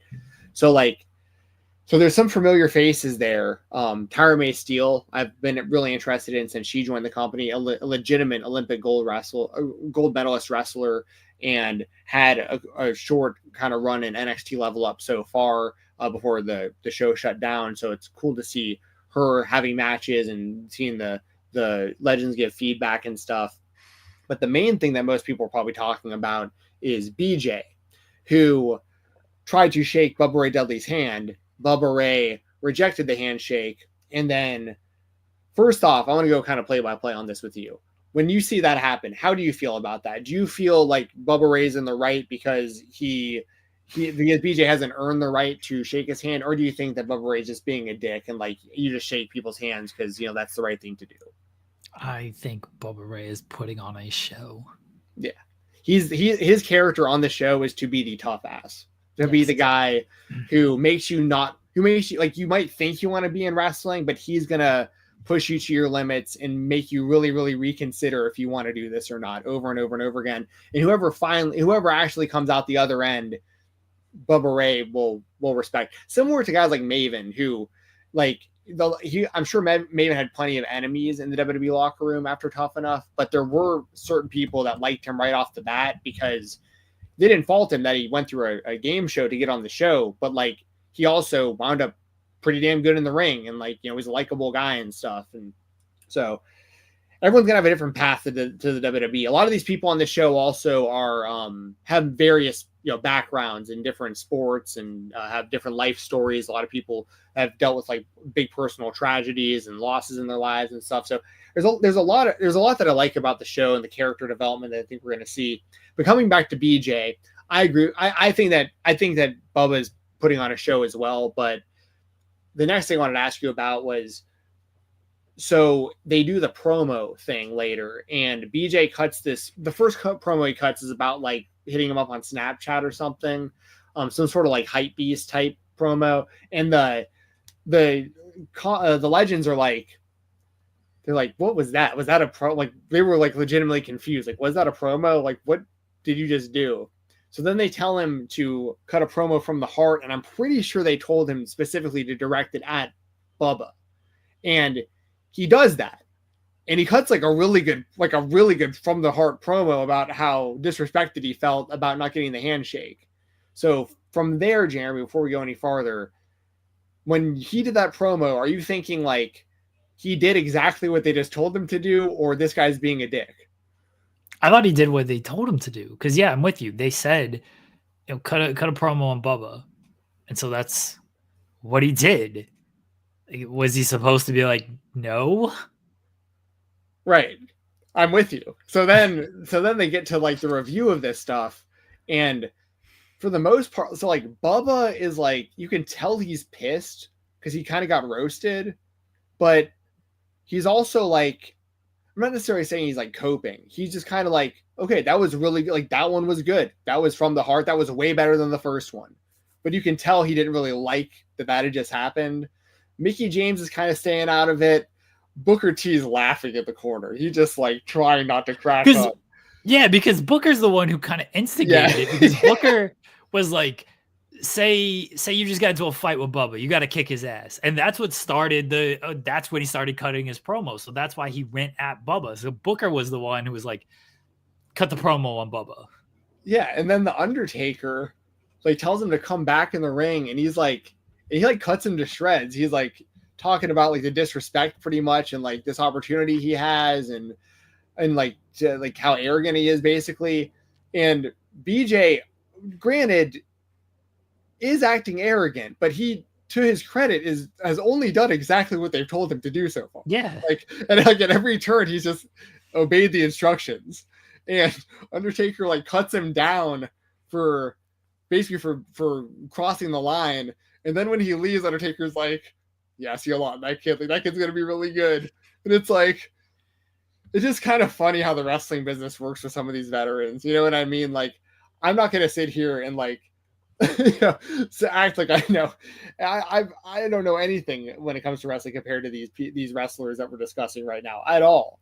But like, I just think it's kind of funny how like only in wrestling can you do the exact instructions over and over again and just get cut down over and over again for it. And then the people cutting you down when you leave the room are like, yeah, that guy's really good. Like, it's just kind of funny. I mean, I assume BJ's going to end up on Bubba's team. That's just how this is going to play out. You're probably right. Because so far only a few of them, right? I think it was like maybe 2 or 3. Only two picked. The two winners of the matches, Anthony Luke and Tyra May Steele, got to pick. Tyra went with Undertaker and Luke went with Booker, right? Yeah. So yeah, that's kind of I think kind of in a nutshell, a good kind of description of what this competition show is. And as I said, I'm looking forward to seeing, similar to Level Up, a big aspect of that show that I really enjoyed was, and what I'm looking forward to with WWE Evolve starting back up next month. I think that it's a lot of fun to watch the process of somebody go from no moveset, no gear, no direction, no nothing, to having something, like that, putting it all together, and like having, whether they're successful in NXT or they wind up, in another company later on or whatever. Like, it's just interesting to watch the trajectory and kind of see what works and what doesn't. So I'm looking forward to watching this series, and I'm interested to see I'm interested to see them interact with these legends along the way also. So yeah. Are you gonna watch the show weekly, do you think? I'll probably watch highlights of it weekly. It is up my alley in being reality television. Like, I'm obviously a big fan of trash reality television. Mm-hmm. But it's still like pro wrestling, and I've watched so much pro wrestling that I don't know that I could continue to watch a bunch of more pro wrestling in this kind of format. Yeah, that's understandable. But I think the first episode was like an hour and a half long, wasn't it? I doubt that they'll all be that. I mean, maybe they will, but it'd be nice if they were like maybe like an hour long, maybe a little bit shorter. I think it'd just be easier to get people to watch more regular if it was a little bit shorter. But they also had to like introduce the people and stuff in this one. So, and once again, I like the show. So like, even if it's a 90-minute show every week, I'll still watch it. So, and also it's a good normie show, like for like non-wrestling fans. Like, it's on A&E. You know, if you're a WWE fan, it might be interesting. If you know nothing about the WWE, it might be interesting to just see kind of how this stuff works. Maybe you remember the Undertaker, you remember Shawn Michaels. You just happen to be watching A&E. So I feel like you can reach kind of a different audience, maybe a little bit. It's part of their block. They do like the Rivals, and now it's Greatest Moments. So it's part of like a 3-hour block on A&E. Well, there you go. Good for A&E. I don't watch a lot of cable TV nowadays, but like I go out of my way to watch some of these A&E. I've actually watched a lot of like the Rivals and hidden, whatever they call it, the Hidden Treasure show or whatever. Like, I watched all those episodes. That show just went downhill after the first season, because the first season they were actually going out and like haggling with collectors and like finding stuff, and some of these people didn't want to part. It felt a lot more real. Now on that show, they just show up and basically like bribe them with like a WWE wrestler or something to like hang out with, or they literally like just make some sort of deal where they like loan it to the WWE. Like, it's not like a real sale. They just like let them use it for, you know, for fan events and access and stuff like that.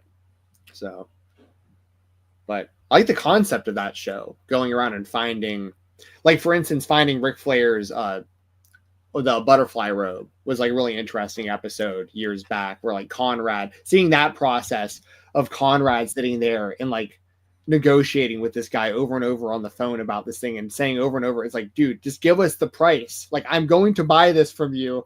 Just tell me how much you want. And then like seeing them having to go back and forth and find the thing.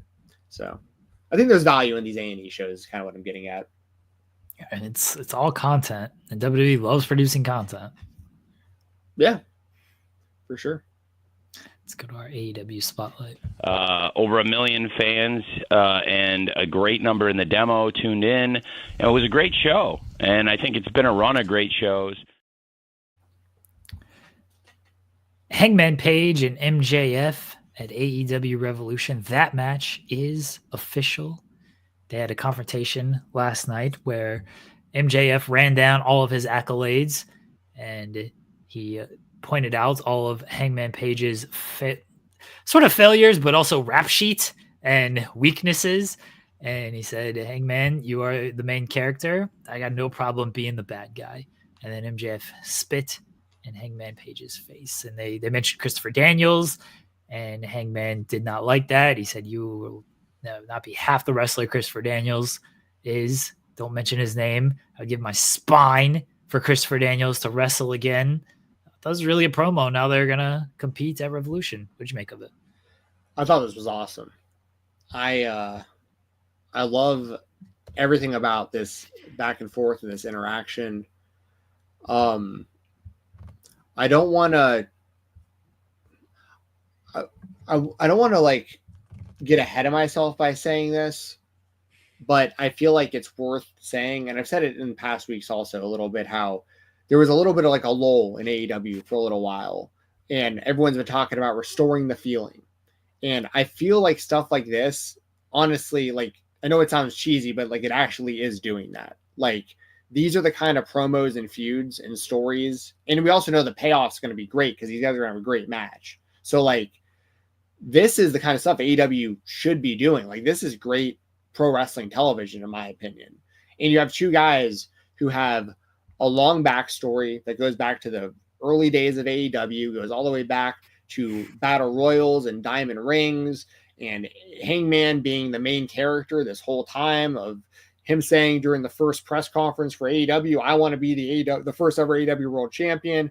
He doesn't wind up getting the job done. Jericho wins it, but Hangman eventually defeats Kenny Omega for it, in like the culmination of, to this day, arguably the best storyline AEW's ever had.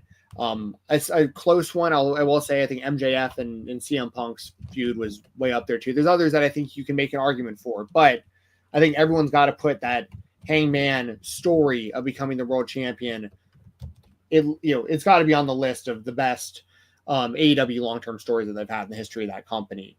And he really has been like a main character. And MJF has been the same type of way, just on like the heel side for the most part. But on the flip side, he also had the longest run in AEW history, mainly as a babyface, which is so strange that that's how that wound up happening. But I really like that Hangman is pointing out that he has lied a lot in AEW, but he's never lied to the fans. Whereas like MJF constantly lies to everybody. And the big thing with Hangman is that he's real and MJF isn't. And this goes to a lot of the points that I've made on this show over the last, year or whatever it's been, that Hangman went through like this kind of character transformation, where I've always viewed him as the babyface. Like, and this solidifies that. At the end of the day, he has done heelish things, but I think the stuff that he's done has been justified. It's been revenge based. And, has he gone too far when it came to some of this stuff? Maybe, but he's never lied to me as a fan about any of his intentions and why he's done any of this stuff. Whereas the heels will, like MJF, will lie to everyone about everything. So, I think there was a lot of good stuff in that promo between those two. And then for them to cap it off with MJF just spitting right in Hangman's face, and like it's literally hanging off of his eyebrow. I mean, he got him good with that thing. Yeah, that was a good shot by MJF. Yeah, hit him with that Hawk Tua. And yeah, don't even get me started on that. Did you lose money? Did you get cryptoed, Jensen? You think I got rugged on the hot coin? I don't know. You bet on. What do you think? You bet on League of Legends people playing and what? No, I don't. I do not. Well, actually, I have. I have done that, but I don't do that consistently. I consistently bet on Counter-Strike too, though. Counter-Strike. Yeah. I was trying to think of the friggin' game. Yeah, I've probably lost about 50 or 60 on that over the last day. Oh my gosh. It's okay though. It's okay. NBA's back. So we got to, and there's been a lot of college basketball too. I don't know anything about college basketball, but I've been watching a lot of that lately for monetary purposes. I'm actually really looking forward to March Madness. Anyways, I don't want to get you sidetracked there. I don't even remember what I was talking about now. The Hawk Tua coin. Oh, well, no. So no. I don't think you actually fell for this. I don't. I choose to believe the best in you. Listen, this is my honest thoughts on Hot Coin, or like Logan's Crypto Zoo, or Dink Doink, or any of these kind of. There's been a lot of them. There's been Ice Poseidon had a coin. There's been a ton of these. They literally call them meme coins or shit coins. Okay, like this is my honest thoughts on this. I'm gonna be brutally honest. It is very messed up for people with influence to scam their audience and to tell them that they're going to give them something and then just steal all the money and run with no repercussions. But if you are adult enough to have money that you're going to take your money or your crypto or whatever your type of money is that you want to invest in something, and you are going to invest your money in anything called a shit coin or a hot coin or Dink Doink, then I'm sorry, but you deserve to lose your money. I'm just gonna say it. Like, I don't feel bad. I really don't feel bad for you. Especially if you're somebody who put like tens of thousands of dollars in hot coin. Like, dude, like because what they're doing is they think they're smarter than this idiotic system is. Those people, essentially, those people are trying to do what the influencers are doing, except the influencers do it before they can, and they get rugged. So basically, what happens for people to understand is, like, Hawk to a Girl will go on her social media with her giant platform and all of her followers and talk about, hey, we're starting up this hot coin. Come on and join this. Put your money in it. We're going to be behind it. We're going to invest in it. We're going to do this. We're going to do that. It's going to be big. It's going to have utility. We're going to have NFTs involved. We're going to have this and that. And they hype you up on it. The release date is this day. Make sure you're there. Make sure you're on for this day. And what they do is they get all these people to invest in a coin, and then the owner of the coin immediately just takes all the money and bails, and you get nothing. Everything you invested is poof, it's gone. The liquidity pool gets rugged, as they call it. It's like you pulled the rug out from under somebody. And this literally happens anytime that something like I think Hawk to a Girl is a moron for being involved in something like this to begin with. But I think the people are just as stupid for investing money into that coin. Remember when MJF did his coin? Yes, and he was, he was honest about what it is. What was so funny about what he did. He put up a website for his own coin and was like, "Give me your money. I'm gonna scam all of y'all." And so you knew going in what was going to happen to you if you gave it to him. He was just being upfront and honest about it. This stuff is, once again, the people that a lot of the reason I don't feel bad is because there's people who will put like $10,000 into Hawk to a coin thinking like, oh, I'm going to listen to Haley Welsh and I'm going to do exactly what she said. And then right when that coin gets up there and it starts gaining value, the second I'm allowed to get out, I'm going to pull all my money out. I'm going to get rich. Like, they think that they're scamming, but in reality, they're getting scammed. Like you got. They go get, you got. All right. Like, Adam 22 just did it with a coin. The guy from No Jumper, he literally just did it like yesterday. I follow this stuff. CoffeeZilla on YouTube covers all of this stuff. CoffeeZilla is the guy to follow. If you're into this kind of stuff, he is the internet detective. He'll break all this down way better than I ever can. But this same guy, CoffeeZilla, created a fake coin, got Dylan Dennis to promote it, and then scammed Dylan Dennis on his own scam. Wow. It was great. He deserves that. 100%. Dylan Dennis is fighting KSI, dude. Allegedly. Yeah, anyway. Oh, yeah, so we only talked about all of that because Hangman Page got spit in the face. Yeah. It was a nice shot by MJF, and, props to Hangman for, allowing that to happen. It can't be an easy thing to just be like, bro, just spit right in my face. I'm not even going to try to stop you. It's good for the storyline. We got to do it. So it created a lot more heat, and then they got broken apart and everything. So yeah, I'm pumped up for. As a matter of fact, I was showing you before the show. Just got a new piece to my collection. Just came in the mail today. This signed Hangman Adam Page action figure. So I'm super hyped up on Hangman and MJF right now. And who do you think actually wins when this goes down? Because I'm leaning more and more towards Hangman, because now I'm feeling more and more like he is the one who's going to take down the Death Riders ultimately. I've said that Hangman is going to get a crowning moment at All In. And if that is the case, or if they do it sooner than that, if he takes down the Death Riders, let's say at Double or Nothing, then you do not have Hangman lose here. So because I believe the end goal is AEW World Champion Hangman Page, I'm not having Hangman Page lose to MJF. Yeah. Now, if that's not the end goal, and the end goal is Hangman has to fall deeper into the well here before he can finally start digging his way back out, and he makes peace with the Bucks and he makes peace with Kenny, then an MJF victory might be understandable. I feel like there's been too much of that with Hangman already. Oh, I agree. I don't like that he lost to Jay White coming off of the Swerve feud. I don't like it at all. Exactly.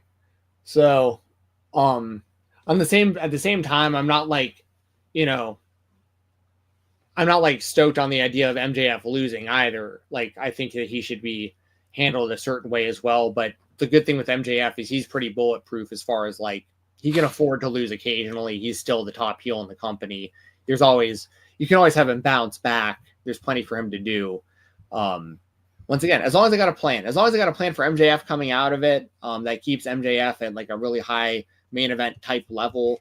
I'm good with that. But I do think that, Hangman's getting good reactions too. Like the fans have always stuck by him. They boo him when they've kind of needed to. And, it was kind of more split with Swerve because Swerve was also getting like a massive fan base also at the same time. But I think it's pretty clear now that, especially being against MJF, like Hangman is finally meant to get cheered in this story. So, he got cheered when MJF was like, "You burned down a house," and everyone was like, "Yeah, yeah, for sure, absolutely rolled." Yeah, it was great stuff. I'm really looking forward to their match at Revolution. My other AEW spotlight was Josh Alexander is reportedly joining AEW. He became a free agent on February 15th, leaving him free to sign with any company that he wanted. Fightful Select reported that it appears he is headed to AEW. What do you make of Josh Alexander going to AEW? I've said it before on this show, and I'll sorry, I'm like closing some stuff on my computer to make sure it doesn't run slow. I don't want to come across the wrong way, because I am a big fan of Josh Alexander's. I really, really respect his work. And I think especially when the North broke up, because him and Ethan Page were a really successful tag team on the Indies and in TNA. And when they broke up, the kind of consensus at the time was, oh, we're all waiting to see what Ethan Page does because he has all this personality. We want to see Ethan Page break out. And I feel like not as many people were talking about what's going to happen with Josh Alexander. Ethan Page went off to AEW, and people were like, this is going to be a big break for him.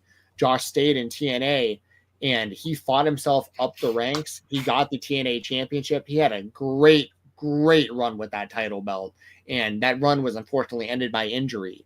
And even after that, he was considered a main event level guy, multiple title shots afterwards, always heavily featured as a top player on the show. So, my point is Josh Alexander, and I mean this in a very respectful way. I think he kind of over delivered. I feel like on like what expectations were. I'm not saying there was low expectations for him. I'm just saying I don't think people knew what his career was going to look like, on his own in TNA, and he had an awesome run in that company. He's a great in-ring wrestler. He's got a great look. He's very believable, very credible, very crisp in his move. I love his move set. So I think the world of Josh Alexander.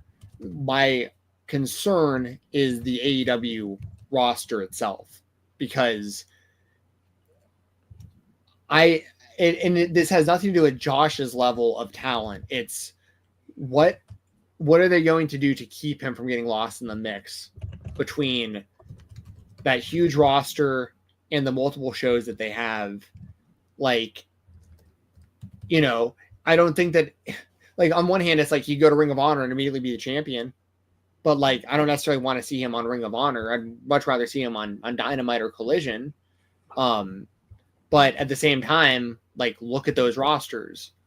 I think that he'll initially have a good push to some degree. Like, he'll have probably some really, really, really good matches with some great wrestlers, but they need to have like a storyline plan for him.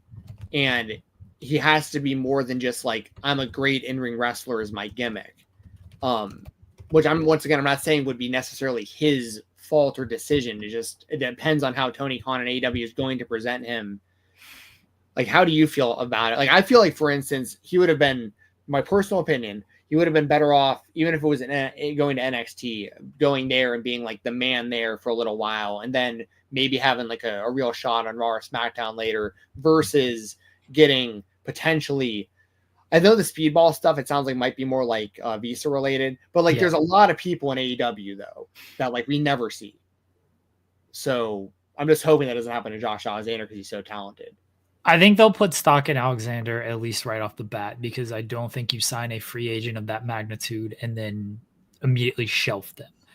We've seen this before. Deonna Purrazzo is a kind of a recent-ish example. I realize that's a year old at this point, but when they bring these free agents in, they have a plan for them initially. And then after the initial bring in, that's when things can maybe cool down. Now, people are going to point to exceptions of Ospreay, Okada, and Mercedes. I don't think they view Alexander on that level. I don't think Alexander, this is no knock on Josh Alexander, who is fantastic. I don't think he is on that level. He's not on the Okada, Ospreay, Mercedes level as a free agent. He is more of the kind of Deonna Purrazzo fit. And that's where I worry that he will end up being. Is he comes in, he has a good initial run. Maybe he faces Okada for the title. The Continental title is what he has now, what he's always had, but that's the title that he has. And then where does he go after that? There's fits for Josh Alexander. If they want to make him a heel, he could be a really good person in the Don Callis family. I wouldn't fully love him in the Learning Tree, but you're guaranteed a little bit of television time with the Learning Tree.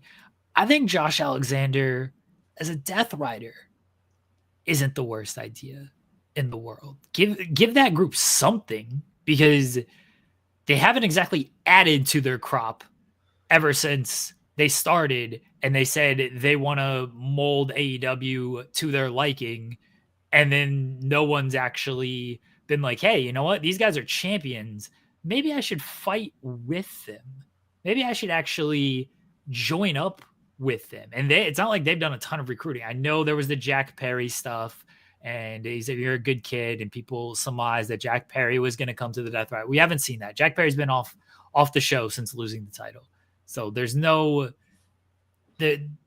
branch that leads you that way, leads you to that path. Sorry, I went with the Learning Tree reference with the branch.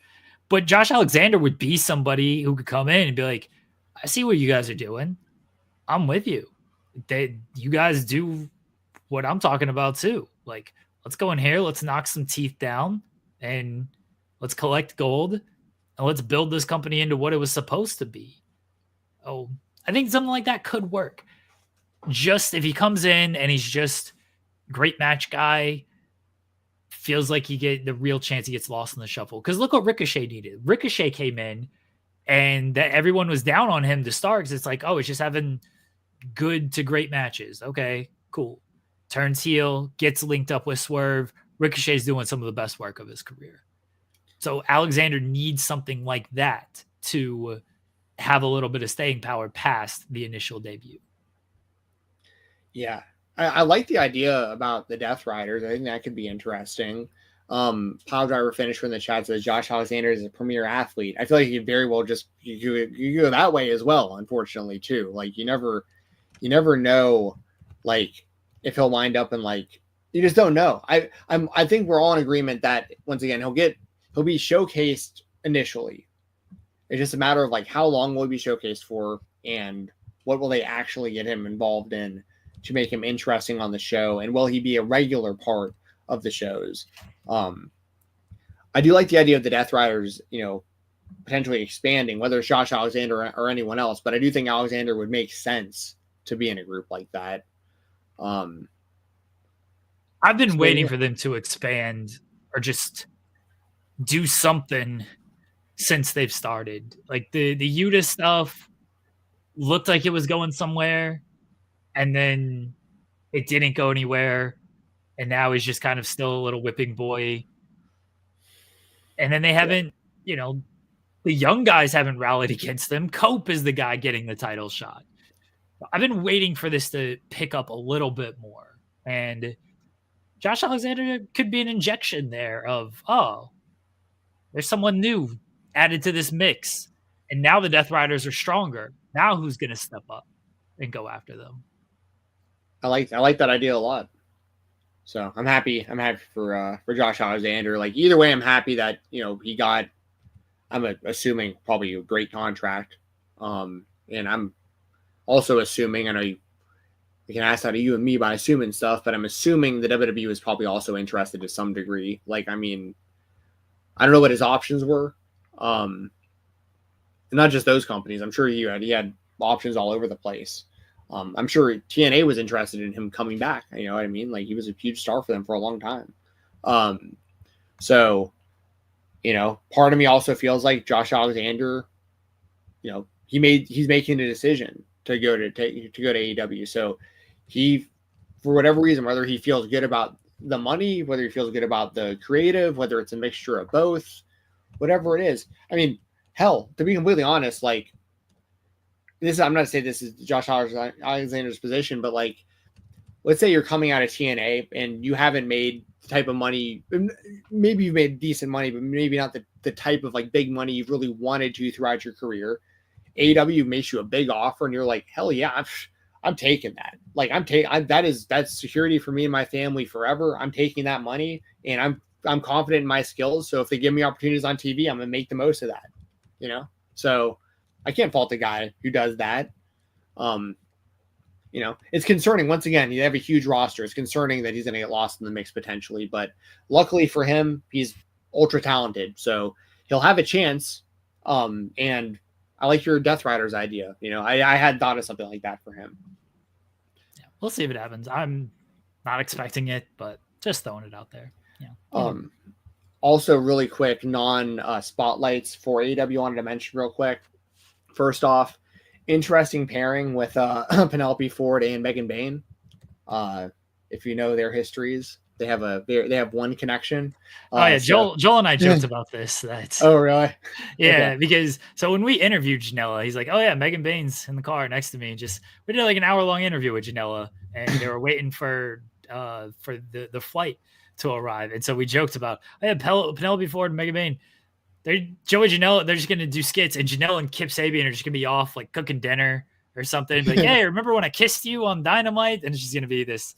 They're just going to laugh about the whole ordeal. Yeah, that's so funny. It's just so funny how like the two of them wound up being put together. And then also it was really funny. I mean, I don't know what the hell happened in that segment with Thunder Rosa in that chair where they were just no-selling the reaction to the chair. Like, I couldn't tell if like Megan and Penelope did that on their own or if like it wasn't communicated around like what everyone was supposed to do, or if Thunder Rosa had been the most frustrated with I ran out there with this chair and looked like a moron. Like, I don't know what that was. So I know Thunder Rosa is on Busted Open on Fridays.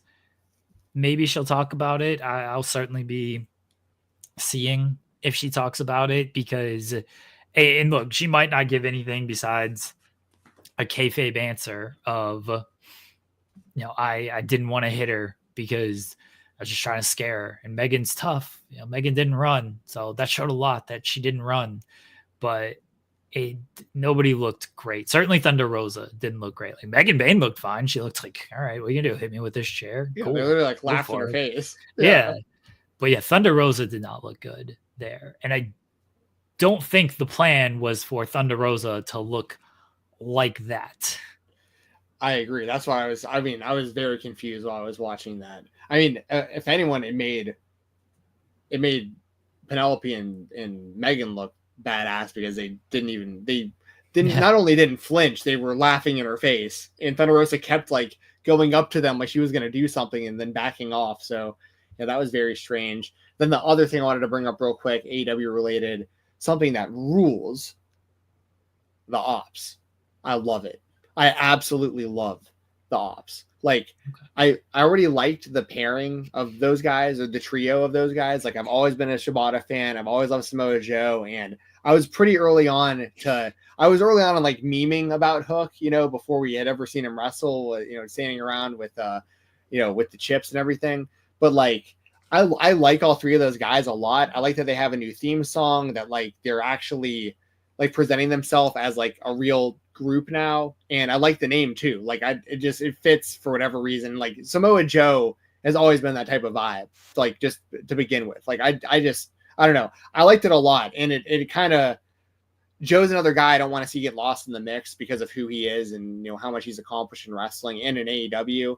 So like this keeps Joe relevant. This gets Shibata in the mix and something good. It keeps Hook doing something that matters. Like I just wanted to bring that up too. That was almost we had to talk about Hangman and MJF, but like I almost used this as one of my spotlights this week because I'm really digging the group, the ops with those three guys.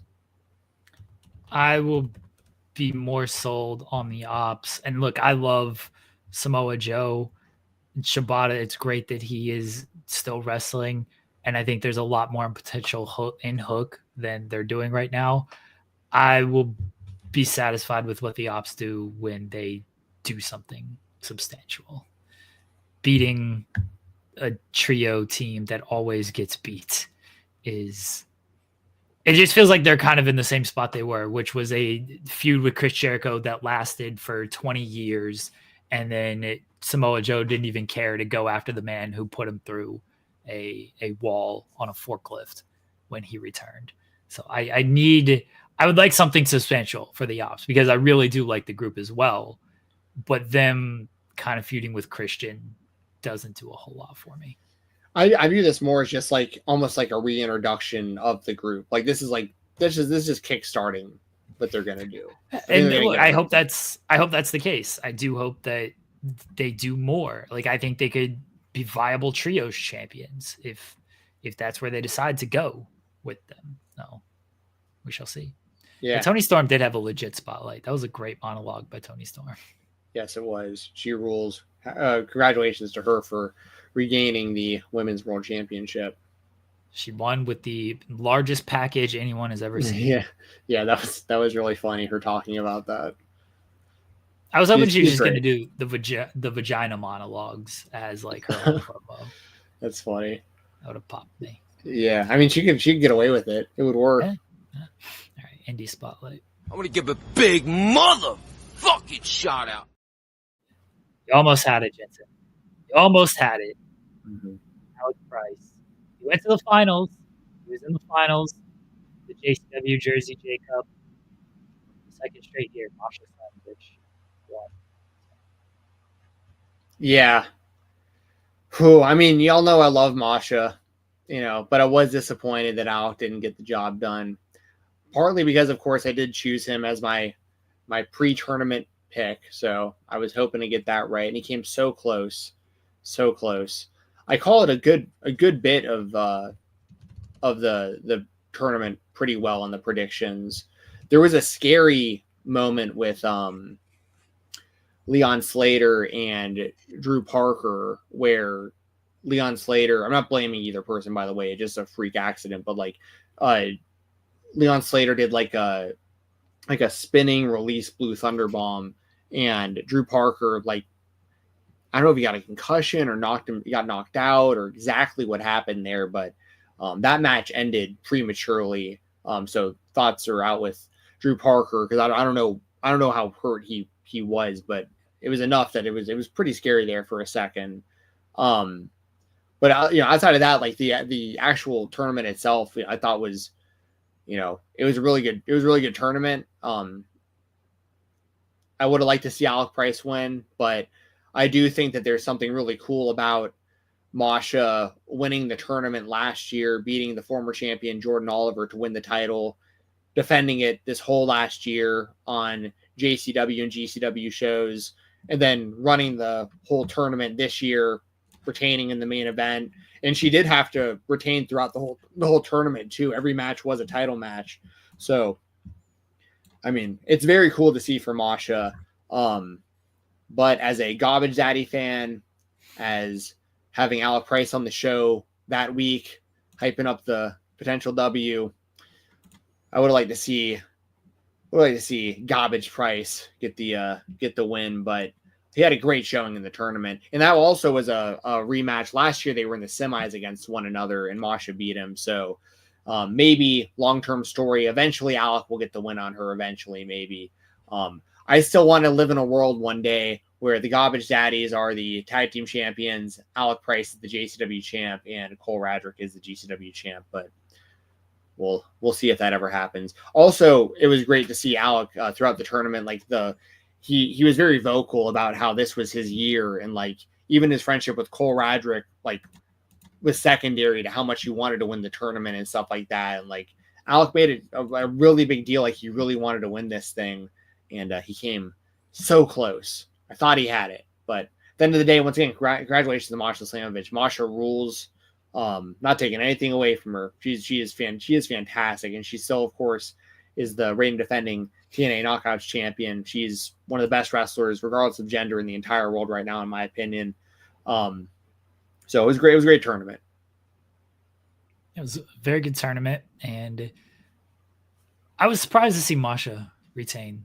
Honestly, like we both picked her to lose in the finals. I was not surprised to see her in the finals. So I did think that once Alec Price got there, he was going to end up winning, and that did not happen. But it was a great showing from Alec Price. I was very happy that he defeated Cole Radrick in the first round. Always very happy with that. Sidney Akeem took his first loss as well. I thought he might lose the six man. Yeah.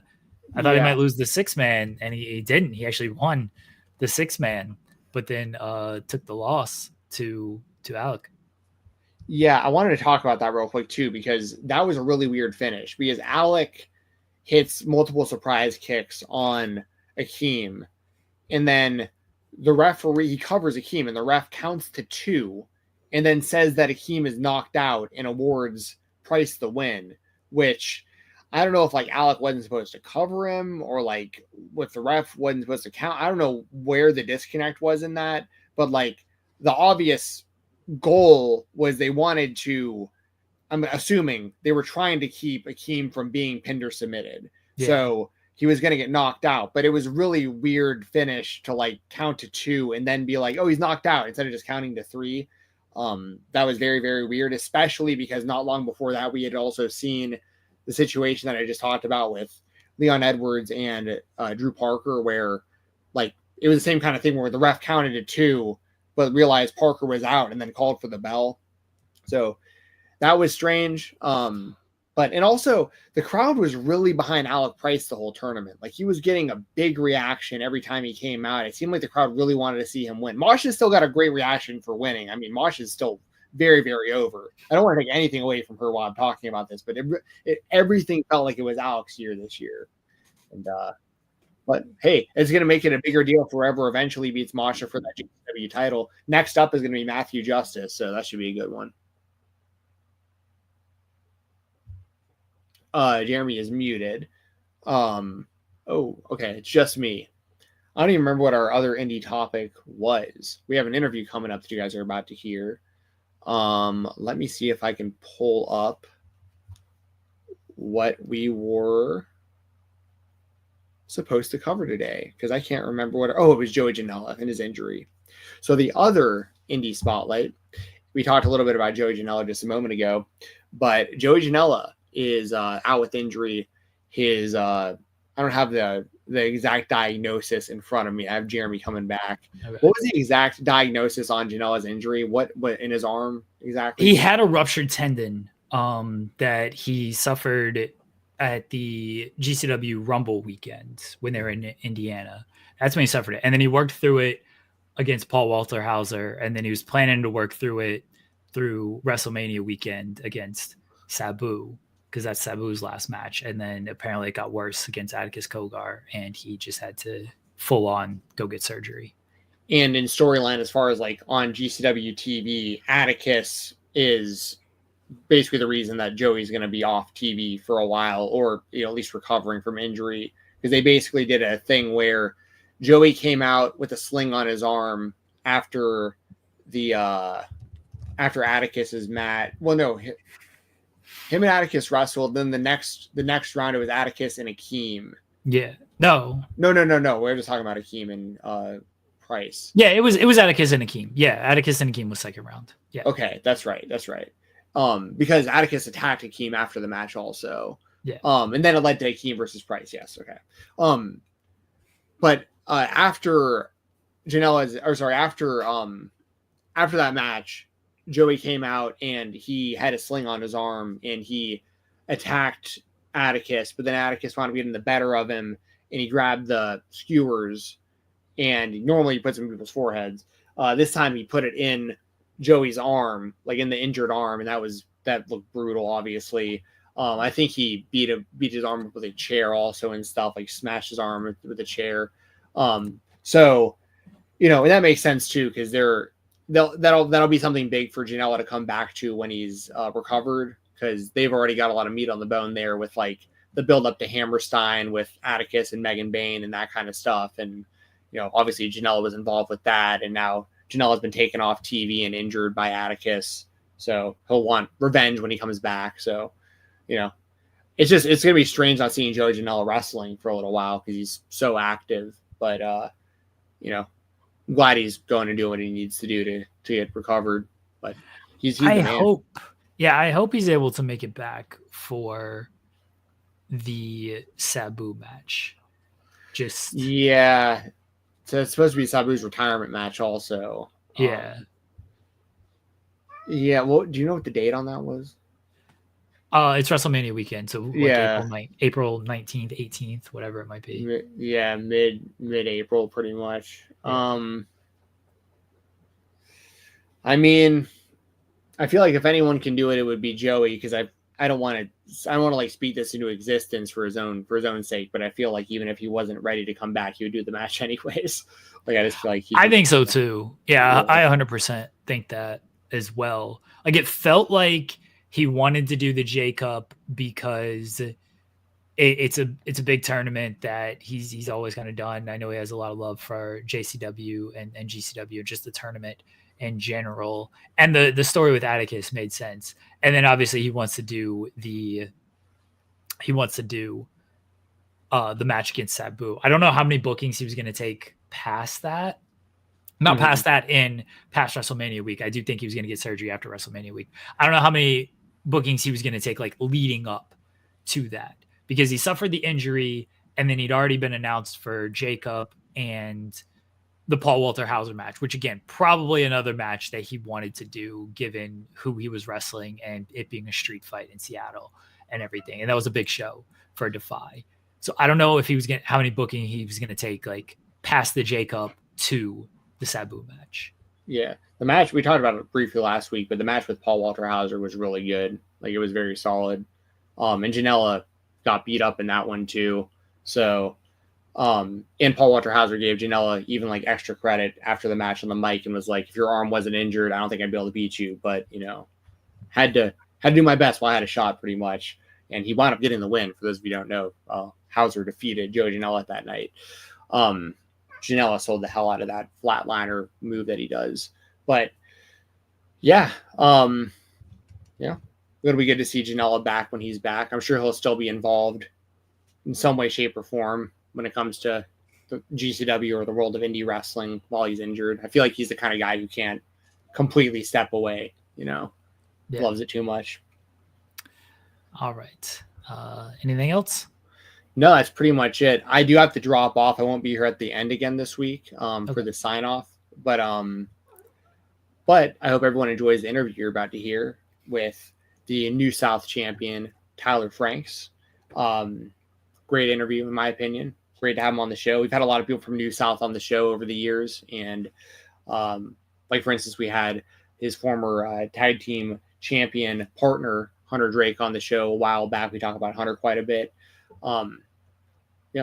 So really looking forward to y'all hearing this interview. And yeah, that's all I've got. If you guys want to follow me on X, it's Fight Talk _. Use code Fight Talk on independentwrestling.tv and listen to the Weekender podcast over on FightfulSelect.com. Usually that's on Sundays, sometimes Mondays. It just depends on what's going on in the world of wrestling, Sunday nights. But if I don't record and upload on Sunday, it's up sometime on Monday. So that's all. That's everything I got. You got anything else, Jeremy? So I was muting because my cat keeps meowing in the background. No, let's get into it. Creator spotlights. Here we go with the New South champion, Tyler Franks. Welcome to the Creator Spotlight here on the Spotlight on Fightful. I am Stephen Jensen, joined as always by Jeremy Lambert. Our guest today is the two-time New South champion. We have All Business, Tyler Franks, here with us. Tyler, thanks for joining us. How you doing, man? Doing great, man. Thank you guys for having me. Very excited to get to meet you guys and talk some graps. Yeah, we're excited to have you. We've had quite a few people in like the New South universe on the show over the years, and you were one that kind of eluded us, mainly because I felt like, so we're going to get into a lot of this stuff, but you were the champion previously, had to vacate the championship.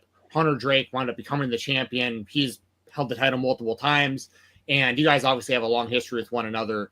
And now that you are back and you've defeated him to once again reclaim the championship that you never lost, I guess first and foremost, how does it feel to be the champion again? And more so that it was against Hunter Drake, and not only that, you guys seem to reunite as the Talladega Nights at the end of the show as well. Yeah, so it feels really good, of course, to be the New South champion. New South was the promotion that I took my first bump in, the place that I broke into, had my first matches, really put me out there. So, and I've been here. I started training with New South 7 years ago. So I've been, it's been a long time coming, and that's a mountain that I've been working to climb for years. And, to finally climb it last year was awesome.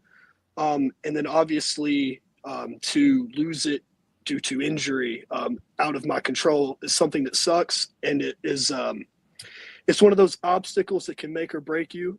You can allow that moment to linger, and you could have one loss turn into 4, 5, 6 based off how you react from that.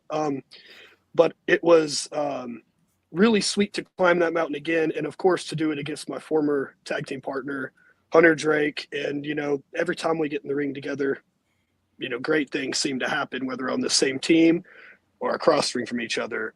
And it felt really good to get that win on him. And, the moment after the match, it was a cool moment, but there's still a lot of things on both sides here before we could call it a reuniting, so to speak. Emphasis on the reuniting, but yes. That's just something to think about. Yeah. Okay. Well, it was something that when will do you know when the show will actually air? You're asking the wrong guy here. So I asked Carmen behind the scenes, and Carmen said that he thinks it'll be this week, if not next week. So, by the time you guys, watch this interview, hopefully you can also watch the show soon as well. I think it'll be on IWTV from what I'm hearing. I think that's the platform, but we'll obviously keep you guys updated on that as well once it drops. But, you having that history with Hunter, I wanted to know kind of what it was like, because you mentioned winning the championship the first time and then obviously having to relinquish it and just now winning.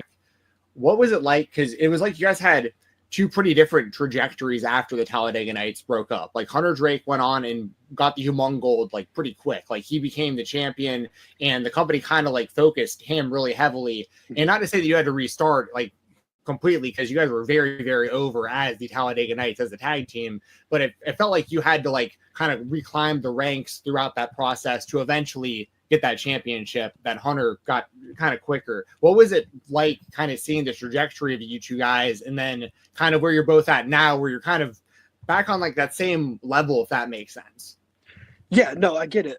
It's one of those, every time when you see it, when a team splits up, a lot of times it's hard for, a lot of people do the classic, the Marty and Sean comparisons, and not every team has a Marty and Sean. There's some cases where both guys go on a similar path. Maybe one guy flourishes, one guy flounders.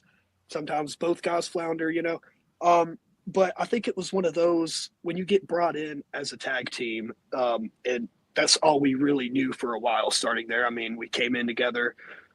We teamed for the first couple of years. We were in the business, and you're on the road together a lot. And then whenever it changes, you're kind of doing things differently, becoming a singles wrestler and trying to find that groove. And, I think it was a lot of trial and error, trying to figure out what worked for me, what didn't work for me.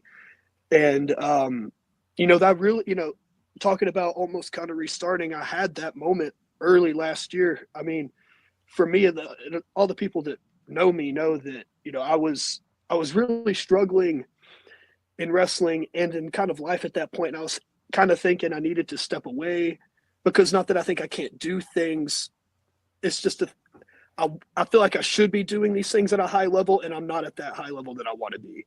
So it was one of those sink or swim moments I put myself into. And after the Haas tournament last year, I left New South for a little bit. It was only a couple months before I returned and won the title. But, initially I planned to step away to feel like, well, I need to find new pools to swim in, to kind of refresh things, try to find something that rolls for me. And then whatever happened last year, just kind of a switch flipped and things started. It's like a snowball effect. One thing goes right, 2, 3, 4, it just kind of rolled up. And luckily I've been able to ride that wave and kind of get back to where I've wanted to be and knew I could be the whole time. What do you think that flip switch was last year, from the point that you were at to the point that you are now? That's a good question. I definitely think it was, I think it was like the Haas tournament last year. I know going into it, I put a lot of expectation on myself, and, I was really hoping I could win the tournament. I thought that I was in the right position, and I thought, I thought I had done the right things, but it was kind of that wake up call of realizing, you're going to have to really show these people. You're going to have to really go and kind of do it on your own. And it was just that I just finally made that deal on myself that I gotta switch that gear. I gotta take it to another level. There was also the transition from all beef to all business that happened along the way as well. What was the, I guess, kind of, if you can kind of just walk us through kind of the decision to make that change?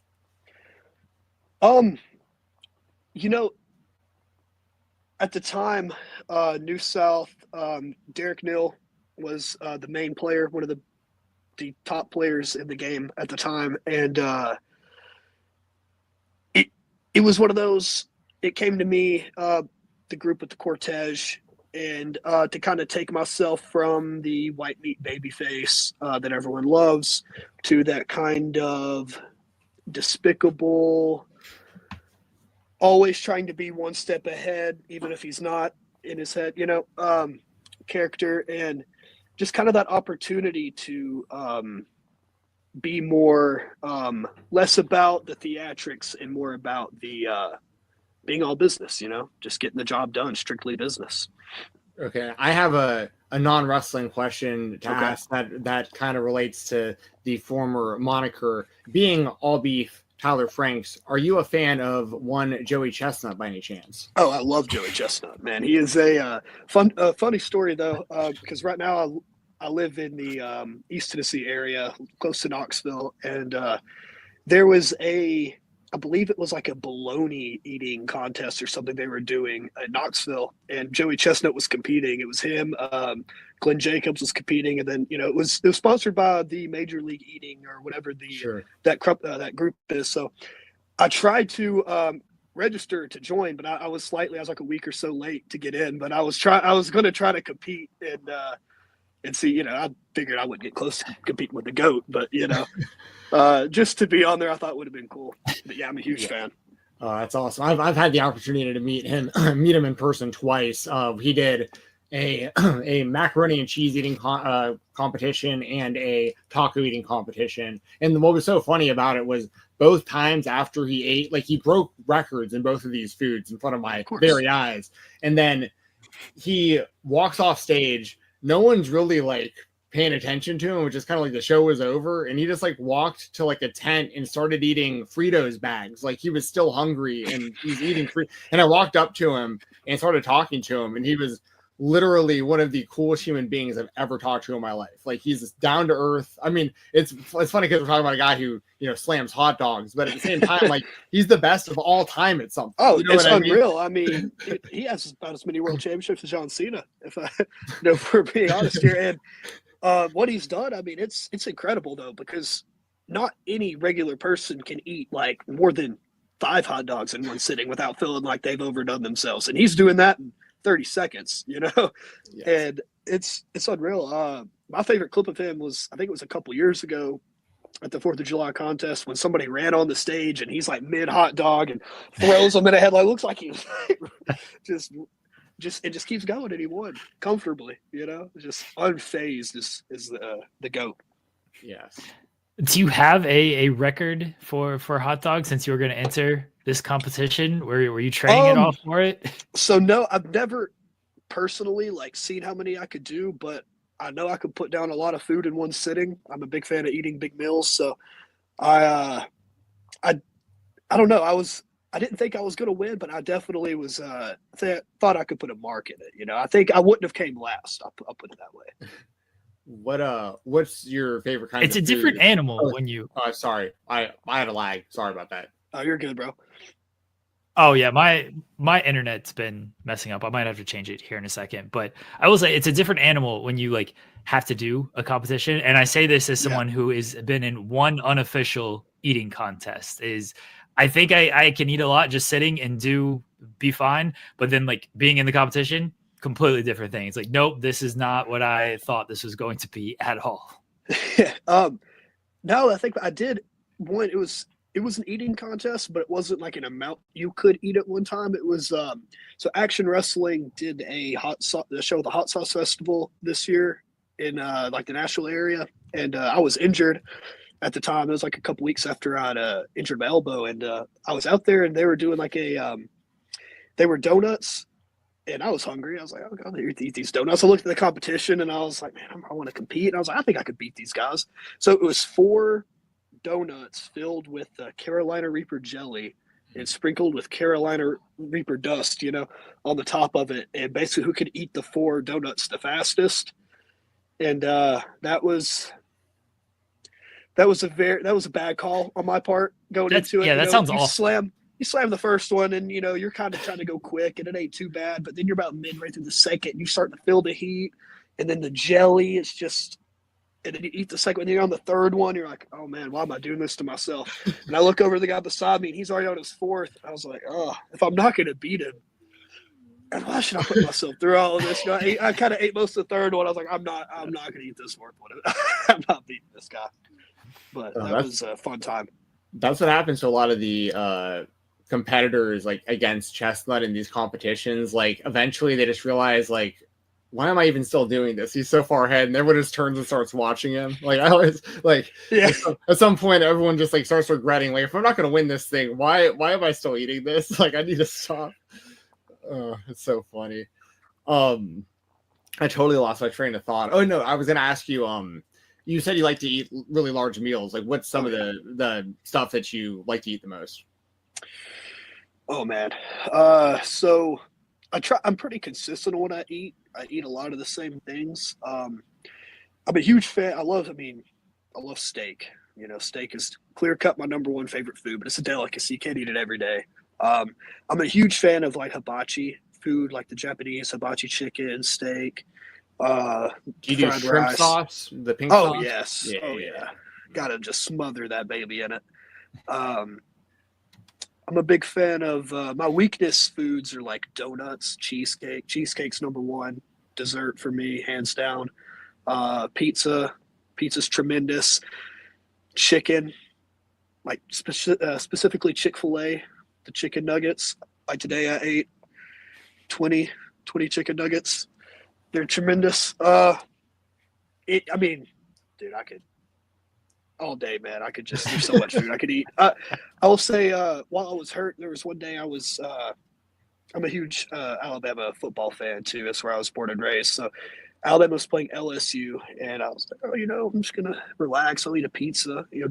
Pizza had this deal where you could do a medium pizza and wings or something for however much, So I got a medium thin crust pizza. It was 12 boneless wings and the cinnamon sticks. And I got this it was 30 minutes to kick off. It was all gone before the game started. Impressive. So, yeah. Sorry, Jeremy. Oh, I wanted to ask about basically your training with Dr. Tom Prichard and what that was like. Oh, it was tremendous. So I went up there. I was there during the summer of 2020. We were the COVID class. And at the time when I went up there, I had been doing matches for a little over a year and had been training for about 2.5 years at that point. So going in, I had a little bit of experience edge over a lot of the guys, but the mental aspect you learn from it is completely unreal. It opens your eyes to a lot of things you didn't realize at the time when you're just doing matches and you're traveling. It's a whole lot of the reasons why we do everything. And I've taken so much from those 3 months that I was there to now that apply in every match. And by far, that was the best ring shape I'd ever been in, because it was 5 days a week. You're in the ring 4 days a week. And the building we were in, no air conditioner, hot as hell, one big fan. That's it, and he's, and he wants everybody to work hard. But it's one of those, like, the people that want to succeed from his school will succeed. So if you see a lot of people that come out, they say they're Dr. Tom guys, and, they don't kind of deliver what you'd expect from a Dr. Tom guy, it's because they didn't put in the work. It's not because of the training that was given out there, because it's top tier. I'd recommend it to anyone looking to get in the business to go to Dr. Tom's school. Well, and some of the people that, have been successful out of that school, for instance, and I don't know if they would have been there at the same time as you, but like Hunter Drake, obviously, yep. Was he there at the same time as you? And what about Kenzie Correct. Page, or was she a little bit before you? I believe she was in his first class, if I'm not mistaken. I believe she's in his very first class. But me and Hunter Drake were in the same class. And AJ Kazana, if you're familiar with him, was in our class as well. Okay, nice. You had a good class there, and a lot of good trainees. What are some of the I know you said there's like stuff that you learned that you still take with you with like every match and everything you do in wrestling. Like, what are some of the examples of that, if you don't mind us asking? Yeah, for sure. Like for me going in, the biggest thing, and it sounds so simple when you break it down, but like the why you do everything, like the big emphasis is like you do a lot. You're not going to go in there and you're going to learn how to do these insane moves, right? You're doing very basic stuff in terms of like movements and stuff, but the biggest thing is repetition. And the biggest thing too, like he had this one drill, I believe it's called the repetition drill, but it's really where you're out there for a long time. The idea is to be in the ring nonstop for over an hour. And the biggest point during the whole time is you're doing the same spots the whole time, but you want to do them as fluid the 15th time you do them as you do the first time. So it's the every time, like I'm in a hole, I gotta keep my head up. Oh, the camera's here. Where's he grabbing me? Oh, it's my arm. It's when you do those things to so much that they become natural. You don't have to think about them anymore. It's just building it and beating it into you to where it's just, instead of it becoming something you're trying to do, it's natural. It's a repetition. It's a reaction. You're not forcing anything. A lot of those things. And then a lot of the just kind of the mental notes, the things of, it's really priceless, to watch matches. When I was there early on, I had a match over the summer, and we watched it in class later because I asked him, "Hey, kid," he said, "Oh, sure, we can watch it during class." And just the whole match, it's just every little thing just ripping apart, but I wouldn't want it any other way. If there's anything that I can learn from, it's not he's trying to tear you down to make you feel terrible. He's trying to tear you down because he knows you can do better. So just all those little things like that, that is because his brain is just a well of endless knowledge. He's forgotten more things than I'll probably ever know in the business, so. I want to ask about your NWA experience and going there for, you've been there for Power, but then also the kind of the territory stuff. But what's that experience been like? Oh, it's been tremendous. I'm very grateful for the NWA. They've helped me out greatly. And, they're the first kind of major company that's given me an opportunity as well. So I'm definitely very grateful for that. My first show with them was I did the Back to the Territory show representing Crossfire in June. I was in a scramble match for the junior heavyweight title. And I didn't go back until the October tapings. And that's where things really changed for me. Those went tremendous. I had the KFW, or now NWA Crossfire, their biggest show of the year, Black Harvest, usually runs every October. And I had the opportunity to main event against Tom Latimer for the NWA Championship. And that was a match that I really believe changed the trajectory of my career at the time. That was one of those temporal marker events that I believe really was huge for me. Learned so much, and the next 2 days was their tapings in Tampa, and so I went down there, and the first day I had a dark match, and from my understanding, everything went really well. And so the next day I showed up and found out I'm wrestling Tom on Power. So it was a complete flip flop of the first day you're wrestling a dark match, next day wrestling the champ. Oh shit, and to get to wrestle him twice in the same weekend, that was something that was a huge opportunity and a huge learning experience, and definitely.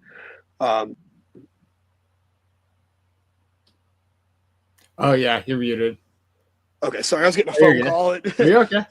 But yeah, that was huge moment for me. Getting to work Tom twice that weekend, and then from there, I've been back to every show that they've had, and I'll be there in March for Hard Times. So very grateful for them, and especially that weekend. I love seeing you in there with Tom on Power. I thought the commentary team did a good job too, because they kind of the scenario was the Power match was non-title, correct? But it was correct, yeah. but the reason, they were saying, we know we got this big match with EC3 and Latimer, so we can't even risk him losing the title. So that made it seem like you're a threat to potentially beat Tom Latimer. And even though it was a fairly short match, I thought it was really good. I really enjoyed it. But did you get any feedback from Latimer or anyone else in the company after that? Any valuable feedback? Yeah, no.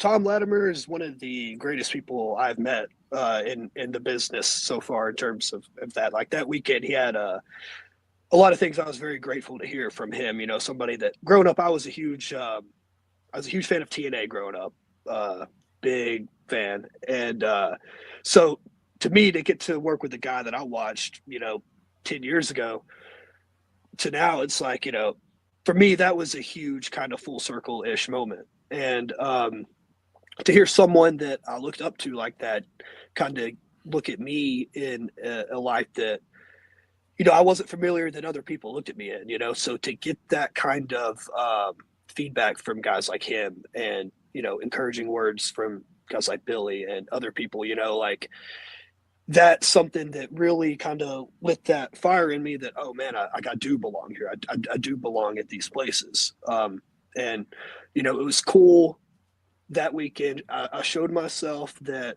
okay, I can compete with the big boys. I can compete for world championships. Now the next goal is now I got to work and show them that not only I can compete in these matches, I can win these matches, so now it's cool to start building up to a next goal, because now I've learned nothing is impossible in this business. So, shoot for the stars, you can land on the moon. So two things. One's going to be a statement. The other will be a question.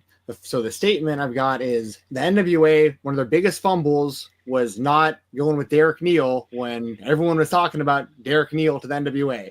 Just throwing that out there. I'm still salty about that. The other thing, the question I've got for you is, obviously, you can hang with a lot of these talents because you've wrestled and been around a lot of these talents, even outside of the NWA. What's it like seeing former New South champion Kenzie Page and her success in the NWA being not only the world champion, but also the tag team champion now as well? Oh, it's huge, she's someone that is, she's been a big help as well too, for someone like me, coming through the Crossfire platform, you really see, that's where you see people like her kind of really flourish, because she's not only a talent in the ring, but she's doing a lot of stuff, putting the show on, running the show. And and that's like a it's really cool to kind of watch and learn and see how she handles these things and does that. And then for instance, like to touch on your first thing too, I agree with the Derek Neal statement, man.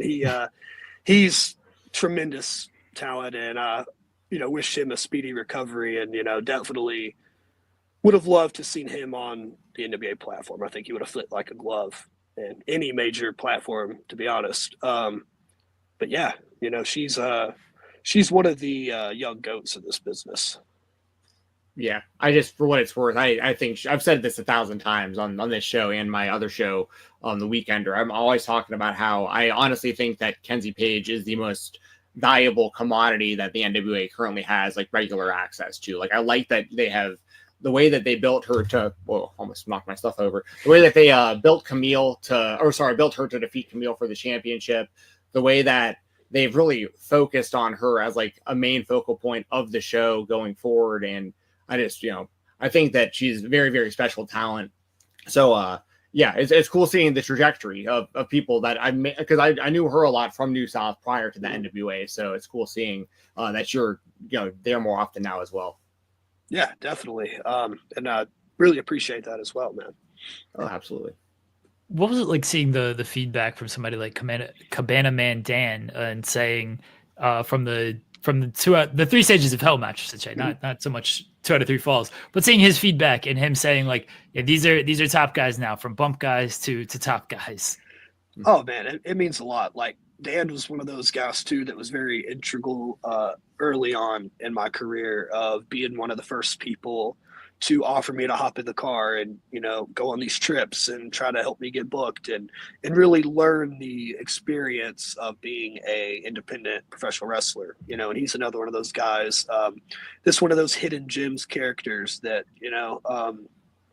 when you find out, the people that know about Cabana Man Dan know his talents and know what he's done and what he's capable of, and he's definitely been really good about helping the next generation and helping get guys like me, like up to the level that we're at now. Like he's tremendous. Nothing but good things to say about good old Cabana Man Dan. Man, I still have very fond memories of, I used to go to the Basement East for the SUP shows, Southern Underground Pro, and he was like, that's where I think I discovered, I know he'd been around for a long time. That's where I first started watching him like live years back. Bikini Bottom's favorite wrestler at the time. Yeah. Any other feedback from other kind of like veterans of New South that like kind of your relationship with people like Dump Sanders and like those kind of guys? Yeah. Dump Sanders, man, like he, since day one, he was there. He literally saw us come from the guys that have never stepped foot in a ring to, just showing up every show, throwing boards on the ring, going to Walmart when they need to go get something, sitting in the crowd, to, sweeping up after, to wearing the suits and getting choke slammed every week. Like, he was very great about, like, he wanted to help gave us the first platform, the first opportunity, running New South and stuff. But when we were doing Thunder Child Security, me and Hunter, this was back in 2018 to 2019. It was before we ever had a match, but he allowed us to come out with the Hill GM at the time, Chris McInnes, and him and Dump Sanders were doing like they were in a feud, and they had been in a feud for a while, but it was every show they would come up with a spot essentially just for us to come out and get bumped, and at the time, I felt like on the moon. Like, I felt like the coolest person ever to get to go out and just be a part of a wrestling show and just go out there, throw a couple punches on Dump Sanders, get a double clothesline, and get a double choke slam, But to some people, they'd be like, why the hell would I do that? That's so stupid. Why would you? Are you so excited over it? But at the time, I just dreamed of always being a wrestler. So the fact they always looked out for us to give us those opportunities was awesome. And Dumps, to this day, someone I could always talk to about really anything, beyond wrestling at this point. He's like family to me. Like he's someone that, like, for instance, when things happen like with the NWA, things go cool. He's one of the first people I tell. He's one of the first. He's someone I can talk to about truthfully anything. So he's tremendous. He had a lot of cool things and good things to say about that match, and definitely gave us a lot of opportunities over the years. When you had mentioned like you've known some of these guys since before you even like stepped foot in a ring, and you were just like helping out with the shows and that kind of stuff. Is there like any like strange item or anything that you like remember having to like retrieve for someone? Because I know sometimes at some of these indie shows, like they'll send people to go pick up like a whole bunch of fluorescent light tubes or something, and it's like, I've never done this before. Like, was there anything like that you had to do? I'm trying to think here. I'm sure there's definitely been some very off the wall tasks that I've had to do over the years.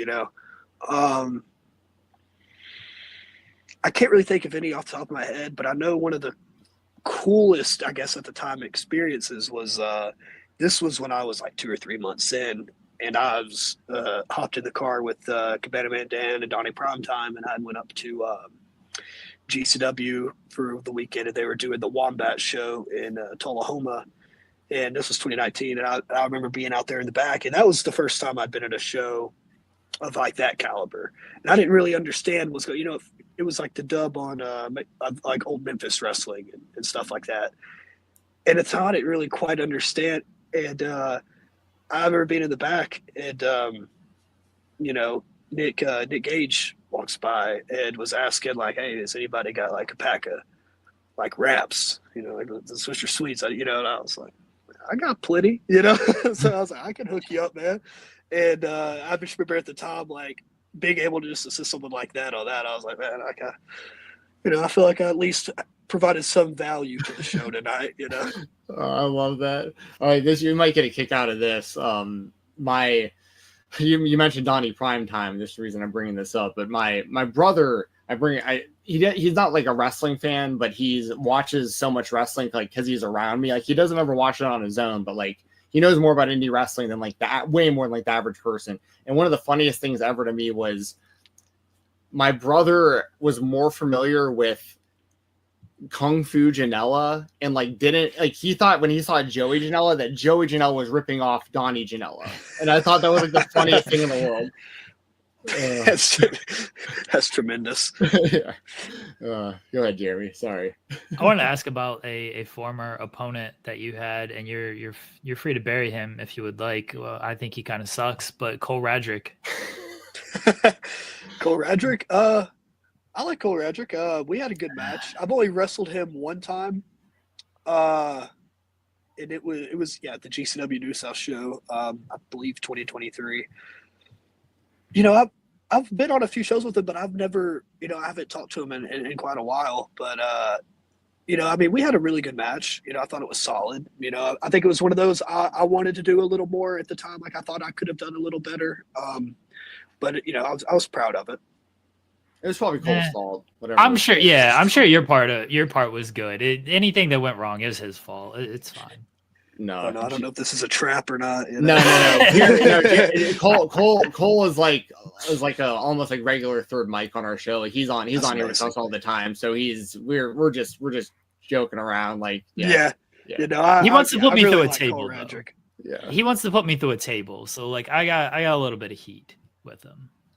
We have a little bit of heat, not too much. So maybe y'all should settle that. No, I'm not trained. No. In the ring. I'm not sure. Yeah. It would not go well for me. I know my limitations. I'm not dumb. I don't want to die or anything. Right, I get it. But maybe you come and get him on his entrance. He might not see it coming. That's why I try to get like other people to attack him for me, but everyone's like, "Oh, Cole's such a nice guy, such a good guy." And I'm like, fine. I guess how much do I have to pay you to like attack him? Then I understand there's good people, but like money can outweigh if I could pay up enough to. Yeah, money talks. That's for sure. Yeah. All business. Yeah, that's right. You can put aside he's a nice guy if I'm paying you nicely. Oh, you know dude, what I mean? yeah, I don't. It could be one of my cousins. It could be the nicest people in the world. You give me the right dollar sign. Sorry about it. Right, Get you a drink after. Kendrick Lamar is cutting his grandmother off if she doesn't agree with him. So like, if it's good enough to cut for Kendrick Lamar, then I feel like somebody else could do it. Somebody who's just a nice guy, you know? Yeah, absolutely. What are some stuff that you like to do kind of away from wrestling to get your mind off of wrestling, if anything? Yeah, you know, I'm a huge sports fan. I really like college football, college basketball, NFL. I like playing basketball. I play with my boss and coworkers once a week, and it's pretty competitive hoops. You know, I like doing that. I enjoy traveling, but you know that's part of the job, really. So most of my traveling comes with wrestling. I'm a big video game guy. From time to time, I'll play I play college football on the video game religiously. If you can't tell, I'm a huge college football fan. And then, and then eating food, lots of it. You know? Who's your NFL team? Unfortunately, the Titans. Oh, okay. Yeah. Yeah, that's rough. I mean, I'm a lifelong Vikings fan. I mean, we had a good season this year, but we haven't ever won a Super Bowl. So it's like I can't really talk. Jeremy is he doesn't even like to admit that he's a fan of the team that he's a fan of. I don't even want to bring it up. Now they're okay. They started off terrible. Yeah. I'm a Panthers fan.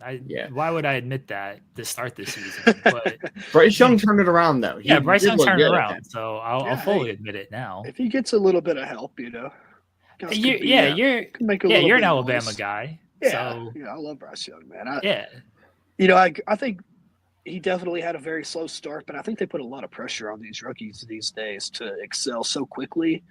And the complete difference of his play from when they benched him to when he came back was almost night and day. So at least now he has that promise to show that, okay, maybe that trade is worth it. Now we can build around it, because you guys give up a lot, though, for that. So much. So he's really going to have to make up for that at some point. But, you can't do that without any help. So. But also, sorry, bro. But also, Steven, my dad's a Vikings fan. Before I forget, huge Vikings fan. Very cool. So. Skull Vikings. I mean, I love the team. Kind of speaking of, like, Sam Darnold's kind of an example of what you were just talking about. A guy who was pretty much written off, and then, like, with the right situation, proved he can be a really great player. I don't expect him to be I wonder how your dad feels about this, but, like, I don't expect Darnold to be the quarterback next year. I think we're going to either roll with JJ McCarthy, or it might wind up being Aaron Rodgers or Matthew Stafford if he actually winds up leaving the Rams. But I like McCarthy a lot. I really want to see him get a chance, but it would also be I hate Aaron Rodgers. Obviously I don't want to see the same exact thing happen that happened with Favre, even though I wound up becoming a Favre fan for the 2 seasons he was in Minnesota.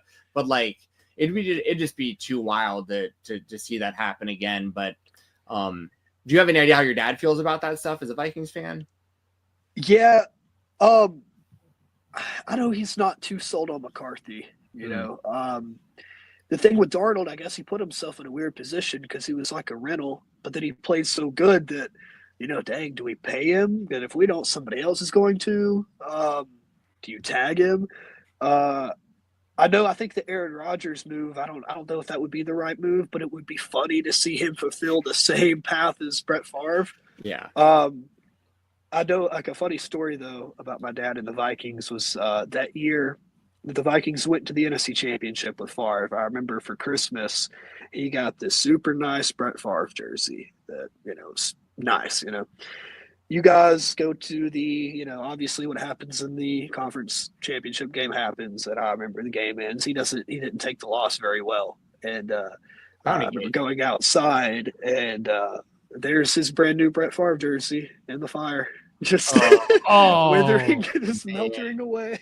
He's talking about after the Saints loss, the Bounty Gate loss that Sean Payton literally had. I don't know how that happens. Sean Payton, I still have a grudge against him. Sean Payton got caught orchestrating that.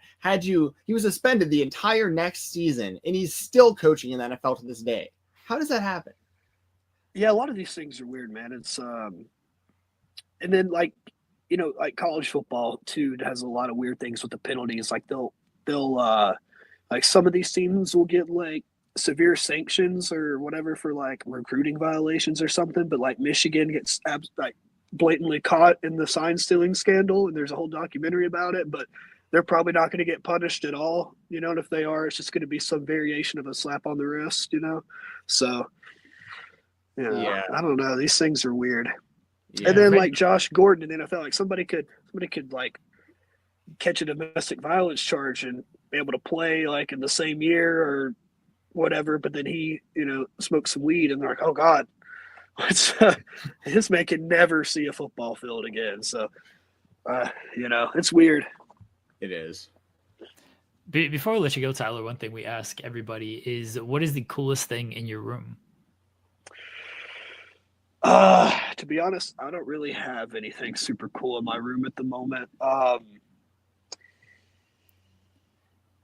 It could be the PlayStation 5. I mean, if that's the case, I mean, the PlayStation 5 is pretty cool, you know? Yeah. I mean, maybe my cat's litter box. I don't know. Are you going to get WWE 2K 26 or sorry, 25? Maybe when it goes on sale, you know, we'll see. I haven't really got too into a wrestling game in a few years. I mean, I like playing GM mode, but I don't feel like I would play it enough to pay the full price at the moment, if that makes sense. You know, not to sound like Mr. Krabs, but you know. Well, it's also like like to get like the full version of the game now is like $100. I mean, it's not like it's a cheap game either. Yeah. I hear you though. I wound up getting the one last year. I wound up getting a PS5 last year myself, and then that was like the first game I got for it because I was like, oh, new system. I got to play the WWE game, and I had a lot of fun with it. I'll get the one this year also, but like most games, you know, I wound up playing it for like a few months and then wind up like, you know, doing something else. So, you know, it is what it is. It's still nothing's topping like the N64 games that I grew up on, you know, but yeah, that's a whole other conversation in itself. Yeah, no, it'd be like that. Yeah, it'd be like that. Well, hey, okay, you don't have a lot of cool stuff in your room. What would be the coolest, like, oh, go ahead. Well, I do remember, I guess because it's not on my wall because I moved, it's like under my bed or something. But I have this really cool, like, it's like this big painting of Mark Ingram from the 2009 National Championship game. But I got it signed by him when I was a kid. He did like an autograph signing at the Huntsville Mall. So I thought that's a pretty cool, you know, piece of memorabilia to have. That's very cool. Yeah, that's very cool. That's extremely cool. Yeah, that's awesome. Okay, that's good. And then I was going to ask you, just this will be my last question. Just pretty generic question, but like dream matches. You know, who maybe that you haven't wrestled that you think you could maybe wrestle in the foreseeable future, and then maybe on like a bigger scale, maybe down the line, like, you know, dream opponent type stuff. Okay, yeah, I'll give you a couple here.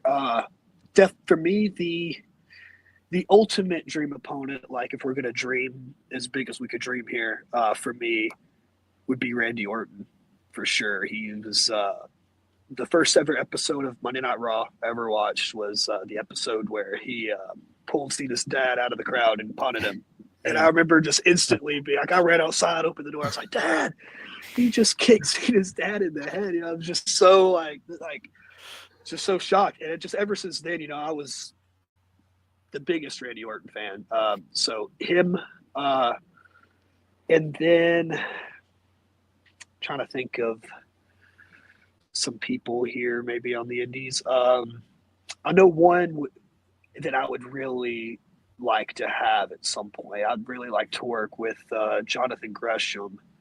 I think, you know, because I'm a huge fan of the technical wrestling that he does. And when I was early on, before I'd had a match, I did his seminar he had in New South. And I remember at the time, I was like, man, I really feel like, you know, a lot of this stuff is very cool. Like, and learning like a lot of cool stuff from him. So I feel like he's somebody that not only I could have a good match with, but I could learn a lot from as well. Them two, that's two. And then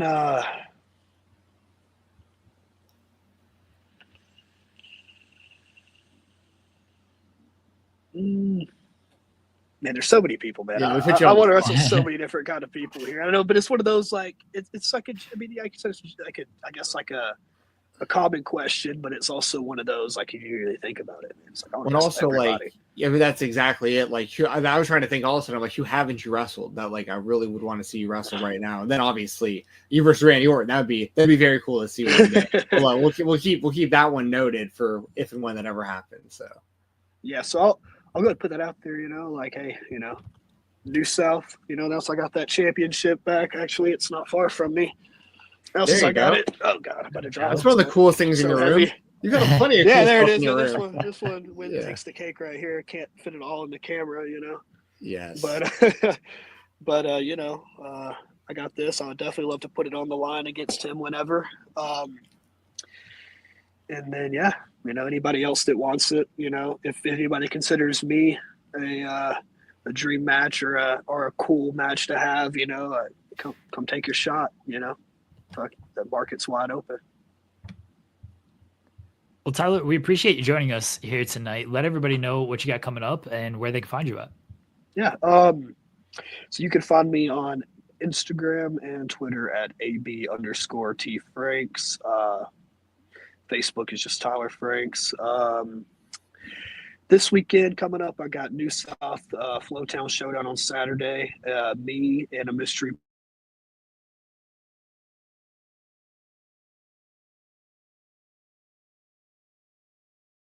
in a couple weeks. I'm excited for that match. Not excited that he came and beat me down after the 2 out of 3 falls match, or 3 stages of hell. But we'll get that settled. And then this Sunday, I'll be in San Antonio for Dog Pound Championship Wrestling, NWA Texas. So that'll be a cool opportunity, and I'm excited for that.